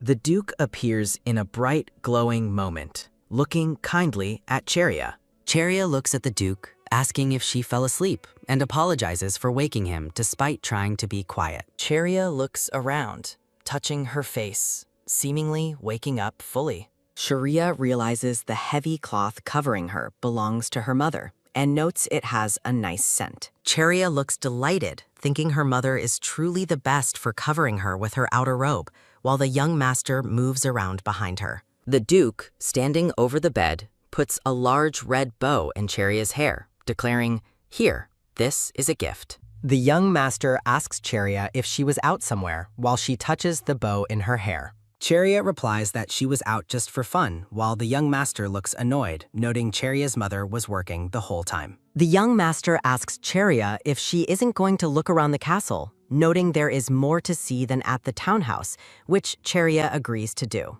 but hesitantly. Sharia looks concerned, asking if it is okay for her to wander around alone, except for Viscountess Rose, but wonders if there is no reason why not. The Duke tells Cheria to wait a second as he prepares to write something with a quill. Cheria looks on, curious, as the Duke writes quickly with the quill. The Duke presents Cheria with a map of the ducal estate, saying if she looks at this, she won't get lost. He explains the document shows the room where Kibrin usually has his lessons. The Duke points out the artifact storage room on the map. A character in a purple uniform appears in chibi form, showing Cheria an exhibition hall filled with expensive things, which Cheria worries reveals her love for money. Cheria thanks the Duke, confirming she will go take a look, holding the map. Cheria's attention is drawn to an ornate mirror on the wall. Cheria walks down the grand hallway, her steps echoing. Cheria decides she should go to where Kibrin has his lessons first, following the directions to the hallway and then turning left. Cheria, in a blue filter, imagines an abusive home tutor attacking Kibrin in black silhouettes, thinking an abusive home tutor is a classic trope in romance fantasy novels. Cheria stands before a brightly lit door, asking if this is the place, resolving to tell her mother right away if the trope holds true. Cheria enters the room cautiously, stating she wanted to meet the person and express her gratitude. Cheria tells someone that Nina got better after she used the medicinal herbs the young master told her about, asking, "Nina?" Cheria looks thoughtful, realizing Nina came to the Baron on her own and was not caught, wondering if Nian is not a person. Cheria looks up, hearing a sound above her. Cheria shouts the young master's name excitedly as he approaches her with a bright smile, holding a fan. Cheria looks down at his feet, recalling that Kibrin has good hearing, and that she keeps forgetting she wasn't eavesdropping with impure intentions or anything. Cheria stares wide-eyed as someone's voice states, "So this is the young lord's fiancé." You are indeed as lovely as rumored. The man in the dark coat offers a warm smile. Baron Daniel Dawson introduces himself as the young master's history tutor. Cheria Nectarian introduces herself, inwardly wondering if the man seems too kind to be abusive. Closer inspection reveals the poor condition of the Baron's suit and worn boots. A sudden realization shocks Cheria. He was the abused one, not the abuser, seeing a memory of violence. She puzzles over why a Baron appears so shabby if he is not the abuser, wondering what the truth is. Cheria considers gambling or loan sharks might be the cause for his financial distress as he walks away. A terrifying, imposing man with rosettes rudely asks Cheria to step aside, causing her to shriek. He continues marching forward, completely oblivious to Cheria's miniature doll-like attempt at resistance. The Viscountess sits at the table, facing a large, sunlit window with a loud thud. The Viscountess fixes a severe gaze upon Cheria, who, despite her fear, defiantly challenges him. Baron Daniel Dawson announces his departure, explaining that Viscountess Rose's arrival signals the end of his duties. The Baron courteously expresses his honor in meeting her, receiving a surprised affirmative reply from Cheria. The young master happily insists Cheria stay and sit with him since the next lesson is not immediate. The young master reveals his beloved companion, Nina, is a very big leopard. He repeats Baron Daniel Dawson's report that Nina was near death but now recovers due to her strong will to live. He looks downcast, wishing he could see his leopard completely healthy. Cheria sadly notes he cannot go outside, and recalls that Ribrin was confined upon arrival at the ducal estate. In a sepia flashback, Cheria remembers the young master discussing his animal friends and wonders if Nina is one of them. The young master looks over, ready to respond to her sudden moment of introspection. Cheria joyfully volunteers to relay the young master's regards to Nina, causing Viscountess Rose to declare he will accompany her. Taria leans in angrily, shouting her accusation that Viscountess Rose is jealous of her. Viscountess Rose internally fumes. Convinced, Sharia insists on coming along out of jealousy over the young master's favor. The young master, smiling widely, kindly offers Cheria a cookie from a small pink bag. Cheria accepts the treat and dismisses the idea that the Viscountess would seriously follow her. While eating the cookie, she assures herself that with an escort, the Viscountess cannot interfere. The Viscountess sits intensely in the gloom, noticed by a small, wary Cheria. Cheria confronts the Viscountess, asking if he wants to spread rumors, prompting a serious, foreboding stare. The towering Viscountess Rose powerfully rises from the chair. The Viscountess turns and leaves the room with a quick, deciding step. Sharia expresses confusion about Viscountess Rose's visit, learning she merely came to check on the young master. The scene shifts to a snowy outdoor view, signaling winter arrives faster here. Cheria questions the young master if he is prone to easily feeling cold. He shyly agrees, making Cheria mentally note how adorable he is. The young master cries out his affliction, lamenting that cold weather makes him sleepy like a snake. Cheria beams joyfully, surrounded by white flowers. She flirts, proclaiming herself cute for a monster and promising to settle down around the young master. The young master smiles sweetly, his cheeks dusted with a blush. Cheria looks delighted and happy, returning his genuine smile. Cheria is asked about her history lesson with Baron Daniel Dawson while reviewing notes in a large book. A sudden, confusing realization hits them concerning the documents. The pages of the book are illuminated as the focus narrows on the written script. Cheria stares in exaggerated, stunned surprise at the revelation. Cheria and the young master compare two distinct handwriting samples labeled Mavelric's font and Kibrin's font. Cheria observes that Kibrin's handwriting resembles his mother's, pondering the concept of duty. The young master mentions the room used to be full of stone tablets, prompting Cheria to question the meaning. She thinks about the value of the stone tablets, wondering why they would be valuable to the young master. Cheria suggests that they should check out the area. Cheria politely asks the young master for permission to enter the area. The young master points out that it is time for his next lesson. Cheria happily agrees to leave for her next activity. Cheria sneaks into a dark, ornate staircase leading to a bright doorway. Cheria notes that the map indicates this location, but the lack of guards surprises her as she enters a library. She approaches two stone tablets leaning against a table in the brightly lit room.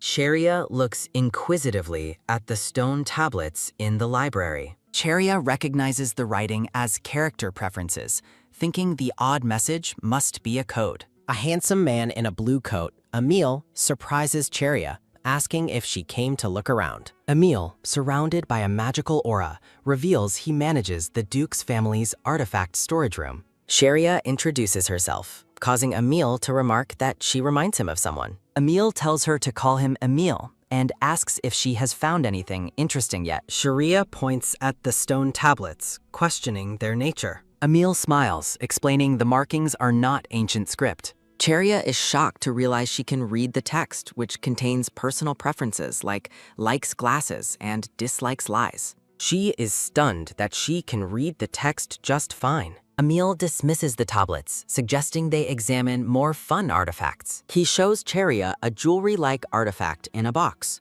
He explains that the Duke gave him the artifact, which is supposed to spread happiness to the wearer and others. Emile says he will show her around the artifact room, and Cheria cautiously agrees. Cheria ponders that the stone tablets must contain a secret since no one else can read them. The young master shyly says the common characteristic among them is that they are all monsters. Sharia confirms he meant monsters and asks if the young master can also read the tablets, to which he replies yes. She realizes she is also a monster for being able to read the script, wondering if the writing belongs to those types of beings. Sharia states she doesn't know the nature of the writing, but notes the young master can also read it. Cheria thinks back, realizing that Kibrin being a genius doesn't explain how she can read the mysterious text. She stares at the inscription on the massive broken stone tablet. Cheria questions why she can read the script. Cheria stares wide-eyed, wondering if the ability is related to being a transmigrator. She expresses relief to the young master that she is not alone in reading the text, admitting she initially feared something was wrong with her eyes. The young master concurs, looking embarrassed by the attention on the shared secret. A woman in a black and yellow dress happily exclaims her delight at Cheria's presence.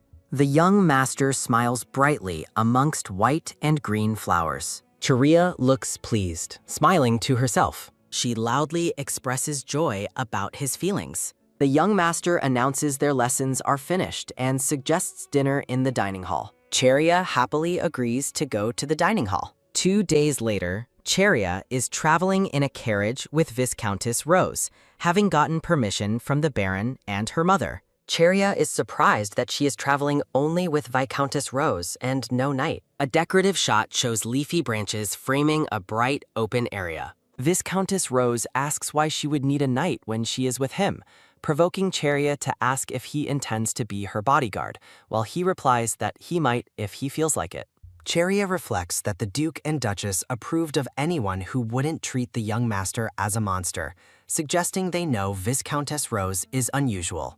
The young master reassures Cheria not to worry too much as she stands near a maid and the Viscountess outside a carriage. Cheria thinks Viscountess Rose is not so bad, but is confused by the young master calling the adult-appearing man a kid. The young master laughs, explaining that Rose's adoptive mother told him to behave, and he intends to follow that instruction. Viscountess Rose inwardly considers trying to get along with Cheria, noting the young master's command overrides his previous request for her to leave. Cheria smiles, holding a treasure chest, stating she will count on him for today. The Viscountess agrees, while inwardly questioning if Cheria is serious about their interaction. The carriage jolts quickly along the road. The carriage stops, signaling their arrival at the Dawson barony. Cheria steps out of the carriage onto that dusty ground, looking shocked by the barony's appearance. Cheria looks surprised, commenting that the Baron's house is shabby, but spending a fortune on something. Cheria realizes the Baroness was talking about a large leopard in a cage. The leopard, Nina, is shown mid-yawn, revealing its large, sharp teeth. Cheria observes that the Baroness appears shabby, but is clearly devoted to the leopard, surmising she loves animals. Viscountess Rose tells Cheria they have seen the animal and must head back, shocking her. Cheria rushes up to the Viscountess, insisting they must deliver the housewarming gift, while he darkly questions if she genuinely wants to enter the house. Cheria affirms her desire to enter for the young master's sake, noting that Kibrin would be upset if she only looked at Nina. Cheria states she is going in and invites the Viscountess to leave alone, which silences him. Viscountess Rose dismisses her intentions and walks away from Cheria, who stands outside the house. They are served very fine tea leaves by Baron Daniel Dawson, whom they thank. Baron Daniel Dawson, the man in the vest, says he will prepare tea while Cheria and Viscountess Rose wait. Cheria and the Viscountess sit patiently in the warmly lit room, facing the fireplace. Viscountess Rose whispers in shock, asking Cheria if she is truly going to drink the tea offered, internally noting Cheria is dropping formalities. Cheria decides she will drop formalities too, reasoning there is no harm since Mary picked the leaves, and she should at least stay for tea. Viscountess Rose scolds Cheria to be a polite guest for the young master's sake, but notes a strange noise coming from the ceiling. Cheria frowns, wondering if the noise suggests rats, which the Viscountess despises, then questions why she acts like the one raised in luxury. Baron Daniel Dawson returns smiling with a tray of a teapot and 2 cups of tea. He presents the hot tea, advising them to drink it slowly, receiving a bright thank you from Cheria. Cheria asks how Nina was injured if she was still bandaged, and the Baron explains she was attacked by a magical beast. Baron Daniel Dawson explains that Nina arrived injured,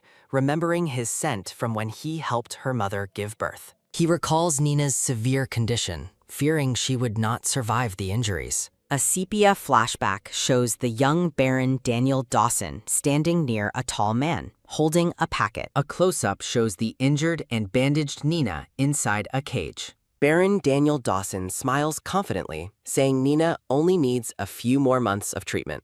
Viscountess Rose listens seriously, adjusting his tie, absorbing the news. Cheria is shocked by the explanation, asking what happened, and internally comments that magical beasts prefer to eat people over animals, which is strange. Baron Daniel Dawson laughs, reassuring them that the ducal family would never allow a magical beast to attack a person, but Cheria wonders if the kid next to her might be a magical beast. Baron Daniel Dawson notes the young master's strong connection, saying most animals are fond of him. Viscountess Rose looks intensely, doubting that the young master will become a good head of the family, because he has not done enough yet. A large, loud pounding sound interrupts them as someone shouts for Daniel to open the door. Baron Daniel Dawson excuses himself, stating a friend has dropped by. Viscountess Rose asks the arriving visitor, Dewey, why he came unannounced, and Dewey replies that he caught something much rarer than the leopard. Cheria wonders what could be rarer than Nina, concluding it is just a rabbit with slightly unusual colored fur. Viscountess Rose looks furious, screaming at Cheria for mistaking a magical beast for an ordinary rabbit. He yells at the other man for failing to recognize a magical beast. Cheria looks down at the creature, horrified that the rabbit is actually a man-praying magical beast. A wave of crimson energy pulses. A notification box displays suggested related manhwa titles. A banner announces a translation notice, while the panel below shows the magical beast is dormant only because it is near an inferior human and a monster, and Cheria realizes the beast is alive and deadly. Cheria looks surprised, processing the thought bubble that claims the monster is currently quiet only because it's near an inferior human and a monster, realizing the magical beast thinks she is not human. Cheria wonders why the non-human monster would try to protect her if she hates her, concluding she must also not be human, and that is why the monster is not on guard against her. Viscountess Rose stares at Cheria, asking if she plans to marry the prince if she gets divorced. Viscountess Rose shrinks back in shock, asking Cheria if she has lost her mind, furiously denying that was his intended point. Cheria cries out in distress, confused about why the Viscountess told her to leave. Cheria asks Viscountess Rose what she did to deserve such cruelty. The text overlays a dark, stony background, implying the problem is that Cheria is clinging to the Duke's house despite the marriage already being registered. Viscountess Rose tells Cheria to leave the Duke's house as it is none of his concern, claiming he speaks this way partly because he cares about her, which Cheria finds unbelievable. Cheria halts, questioning the Viscountess's sudden display of concern. A glowing sketch of Viscountess Rose as a delicate woman suggests Cheria remembers Rose's kinder reputation. Viscountess Rose stares in shock, asking what Cheria meant by her suggestion, wiping his face in frustration. The Viscountess yells that he is a guardian sent to repay a favor, ordering Cheria never to call him a caretaker or nurse again, leaving Cheria confused by his overreaction. Viscountess Rose approaches Baron Daniel Dawson, mentioning the earlier issue. The Baron, clearly terrified, gasps a warning that the creature is a monster set against a blood-spattered background. Baron Daniel Dawson shouts in panic with the two friends, caught in the crimson blast. Viscountess Rose shields a frightened Cheria, quickly ordering her back into the carriage while the terrified Baron cries out. The Viscountess stands protectively over Cheria, facing the approaching danger with a resolute look. Dewey screams that the creature is a monster, looking at the dead magical rabbit on the ground in disbelief. The Viscountess aggressively stomps the ground in quick succession, following his departure. Cheria asks why the Viscountess keeps protecting her and suggests if the monster kills her, it will disappear naturally. Viscountess Rose glares, stating he finds the sight of blood disgusting and is surprised she was ever afraid of him. Cheria shrieks in terror, falling to the floor. Viscountess Rose turns, walking away with a determined stride, and Cheria begs him to wait. Cheria asks if it is really okay to leave the Baron's house, and the Viscountess confirms it is only a lowest-grade monster. Cheria silently considers that even a low-grade monster requires 3 knights to beat, and the Baron's house has no knights. The Viscountess grabs a piece of cloth, wiping his hands clean. Viscountess Rose sharply orders Cheria to catch the monster, leaving her bewildered. Cheria dramatically insists she cannot be gone forever, but agrees to leave the Duke's house for 1 day. Cheria leans in close, revealing the prince actually liked the Baron a bit, suggesting the Viscountess does not want the prince to be sad about losing someone he cares about. Cheria asks if Viscountess Rose intends to look after the Baron as a guardian. The Viscountess affirms his role as the Baron's guardian while riding in the carriage with Cheria.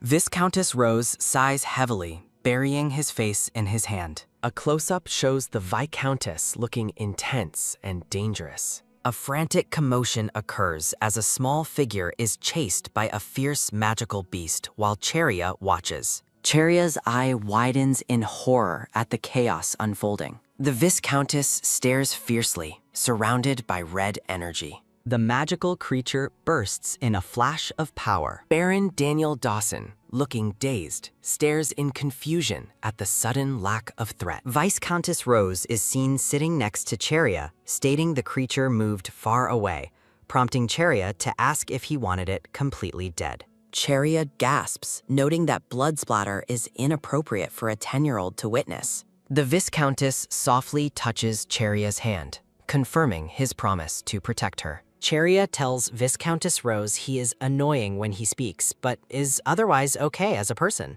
The Viscountess laughs proudly, accepting the compliment and Cheria's thanks for being reassuring. Cheria laughs, suggesting the Viscountess has guts and doesn't need to disappear for a whole day. Cheria joyfully arrives at the Duke's gate, watched by the maid and the Viscountess. The maid welcomes Cheria back, asking if she enjoyed her time at the Baron's house, to which Cheria happily replies yes. The Viscountess stands silently in thought, confirming the Baron's house appears deceptively ordinary, which he finds problematic. Cheria smiles happily, proclaiming she sees the prince. Viscountess Rose asserts that if Kibrin's ceiling breaks, Cheria will be the first to die. The Viscountess sighs, noting Kibrin's sealing technique is far too imperfect. He observes the cosmic, unsealed power surrounding the young master, thinking it could break tonight. The dangerous creature is revealed to be more than a monster, a top-level predator known as the Snake God,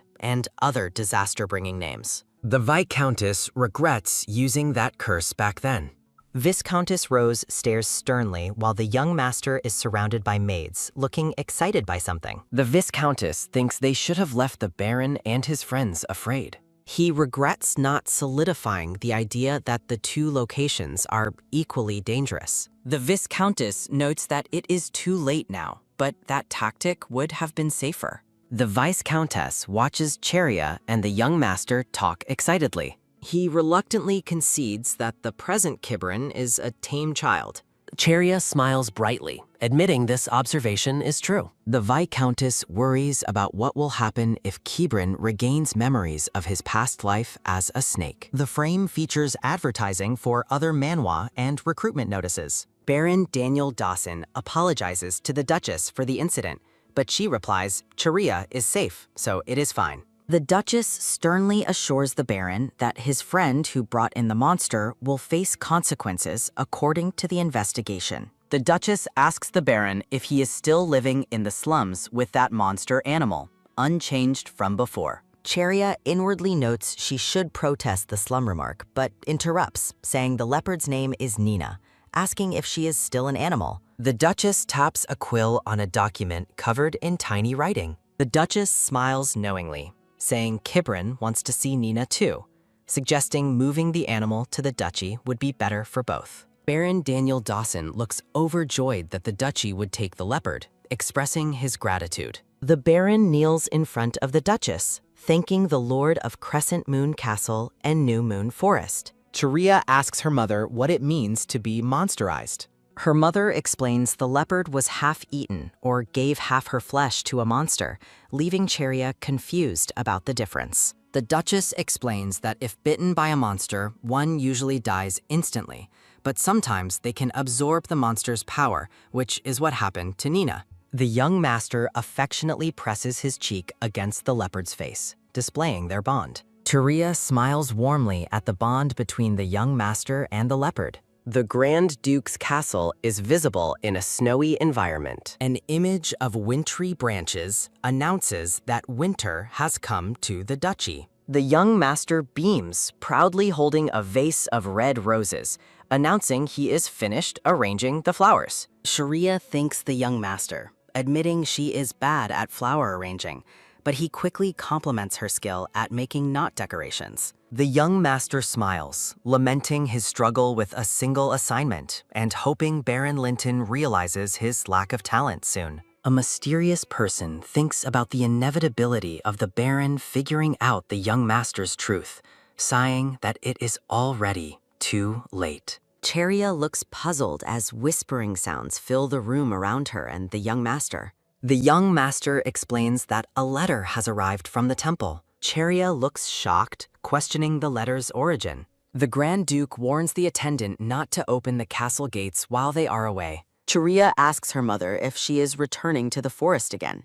Her mother smiles, confirming she is going to the forest for a few days due to a territory fight among monsters at Full Moon Lake. The Duchess's hands are visible, wearing a bracelet with a star charm and several rings. The Duchess fiercely orders someone to cancel the flower arrangement classes immediately, claiming they are useless, causing the young master to question her choice of words. The Grand Duke stands tall in the brightly lit room, casting a serious shadow over the young master. The Grand Duke smiles wickedly, noting the day has come when Kibrin sees him off, suggesting it is due to having such a good daughter-in-law, startling the young master. Cheria wonders if the Sun Temple is plotting something, given the arrival of their letter. Cheria looks up at the snowy castle, thinking nothing can happen since the gate is closed. Cheria holds her stomach, wondering why she feels so sick. She walks around, thinking she ate too much earlier, and is surprised she still feels unwell,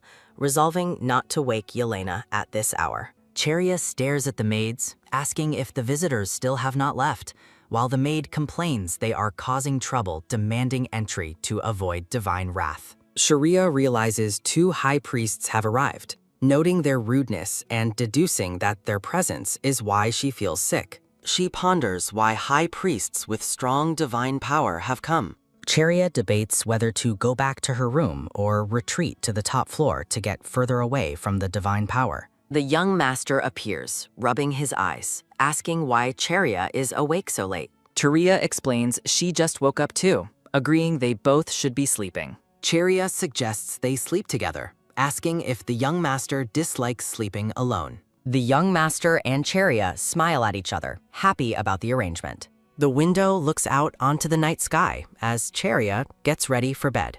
The young master holds Cheria's hand in bed, wishing her a good rest. He gently touches her face, asking if she is cold since her nose is red. Cheria looks surprised, touching her nose after the young master's touch. Cheria asks if the young master just healed her, but he denies it, asking if she is hurt. Cheria explains she felt unwell but feels fine next to him now. A sepia memory shows Cheria and the young master holding hands, suggesting a similar event happened in the snake pit. The young master smiles widely, glad to hear that Cheria is feeling better. Cheria comforts the young master, promising to stay with him, and he wishes her restful sleep too. Cheria realizes she is being cared for by the young master, instead of the other way around. She recalls the weak, sad state Kibrin was in when he was in the snake pit. A sepia panel shows Kibrin's teary face from his time in the pit. Cheria thinks about Kibrin's transformation, holding her bracelet-adorned hands to her chest.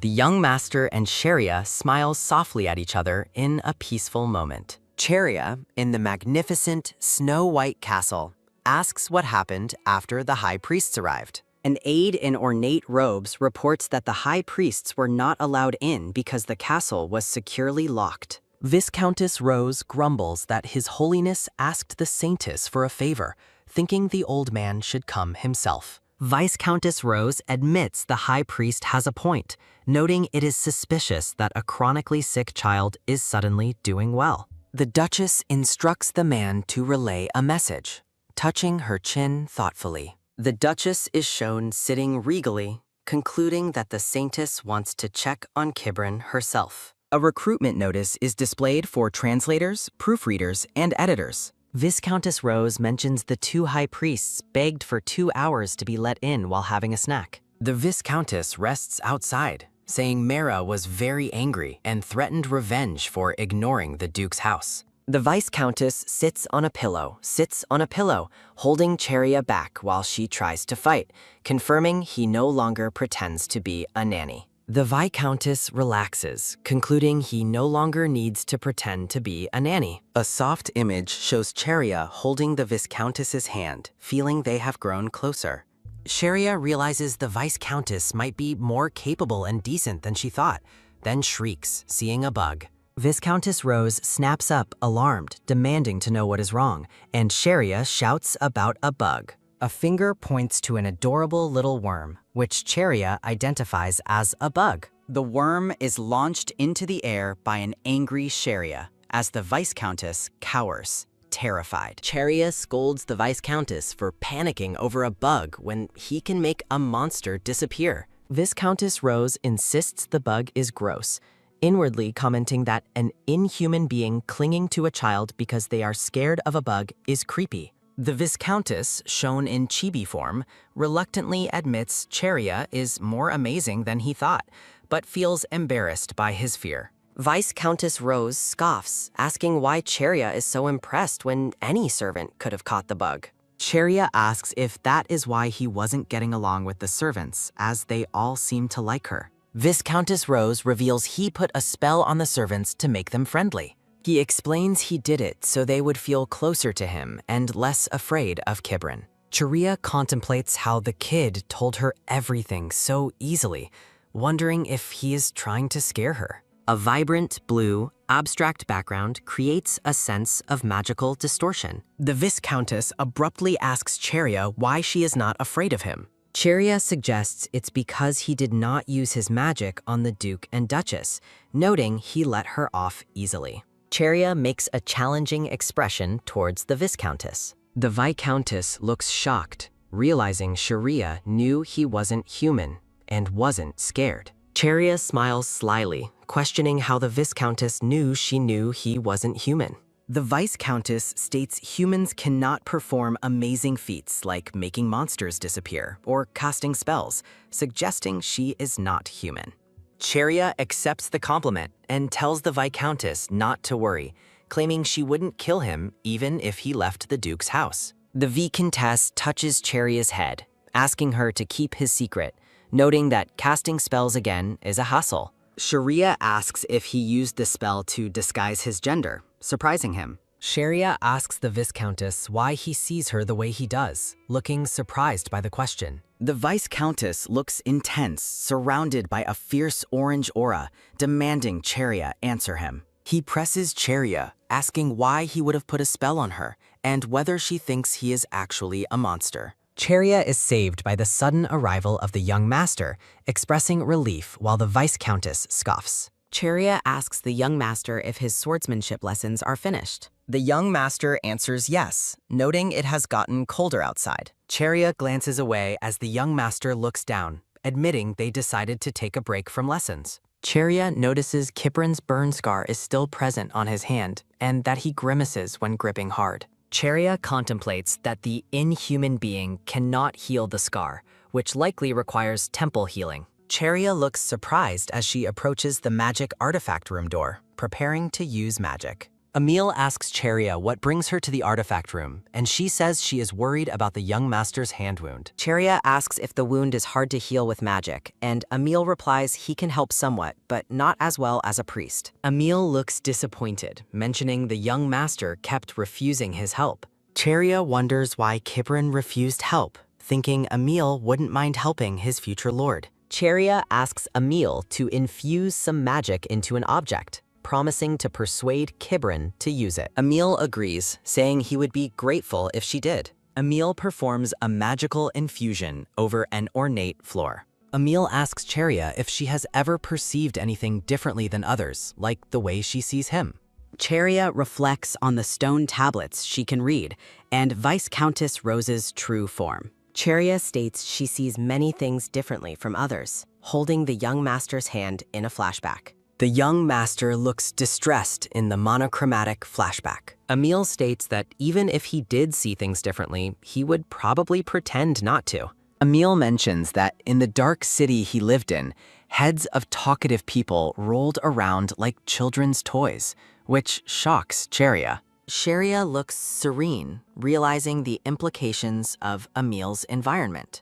The young master is seen laughing happily in a flashback, stating Cheria shouldn't suffer alone. Cheria inwardly scolds herself for forgetting to hide her true nature, questioning Emil how he knew about the hand wound. Cheria guesses the injury occurred during the temple incident. Cheria's eyes reflect the solemn expression of the Duchess as the memory of her bandaged hands flashes. The Duchess's solemn eyes indicate deep concentration, realizing she must persuade Kibrin to receive help. Emil hands Cheria a small cloth, asking her to try next time, saying he should be the one asking. Emil earnestly asks Cheria to ensure the young master continues treatment, to which she agrees happily. Cheria looks down at the handcloth, hoping Kibrin uses it, and vows to bring plenty of bandages next time. Viscountess Rose aggressively demands Cheria answer his earlier question, startling her. Viscountess Rose snaps at Cheria, demanding an answer. The Viscountess poses dramatically, asking Cheria how he looks to her. Cheria looks intensely worried,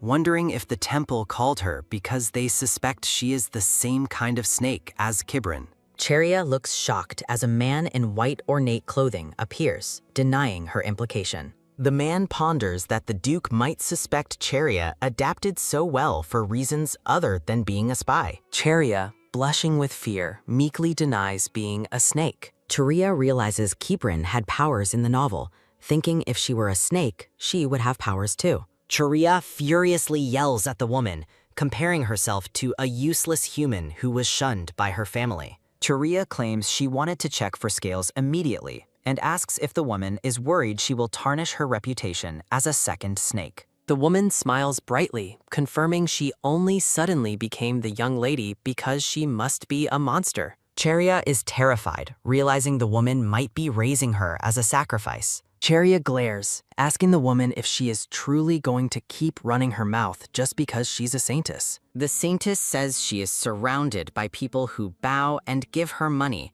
unlike Cheria, who furiously yells in response. The woman apologizes if her words were harsh, asking Cheria to remain as her ordinary little sister. The woman smiles warmly, wishing Cheria a happy birthday. The woman says the congratulations are only words, noting nobody else congratulates Cheria, then hugs her warmly. The Duke is seen wearing chains as Cheria looks up, asking why he is not angry. The Duke chuckles, stating it would be a scene if he got angry at kids fighting, and adding that if he truly got mad, the Saintess would be dead. Cheria looks at the Duke's shoulder, asking about his arm, knowing he was injured during the temple incident. The Duke walks slowly, revealing that people tried to burn Winter at the stake for giving birth to a monster. The Duke states he cut off his right arm as an apology to the Emperor, so he has a record which proves his seriousness about not getting angry. Cheria thinks about the extreme action the Duke took for his mother. Cheria asks the Duke if he would get angry like that for the young master too. The Duke smiles mysteriously, calling her question fresh. A glowing blue sword appears next to the Duke, suggesting his underlying power.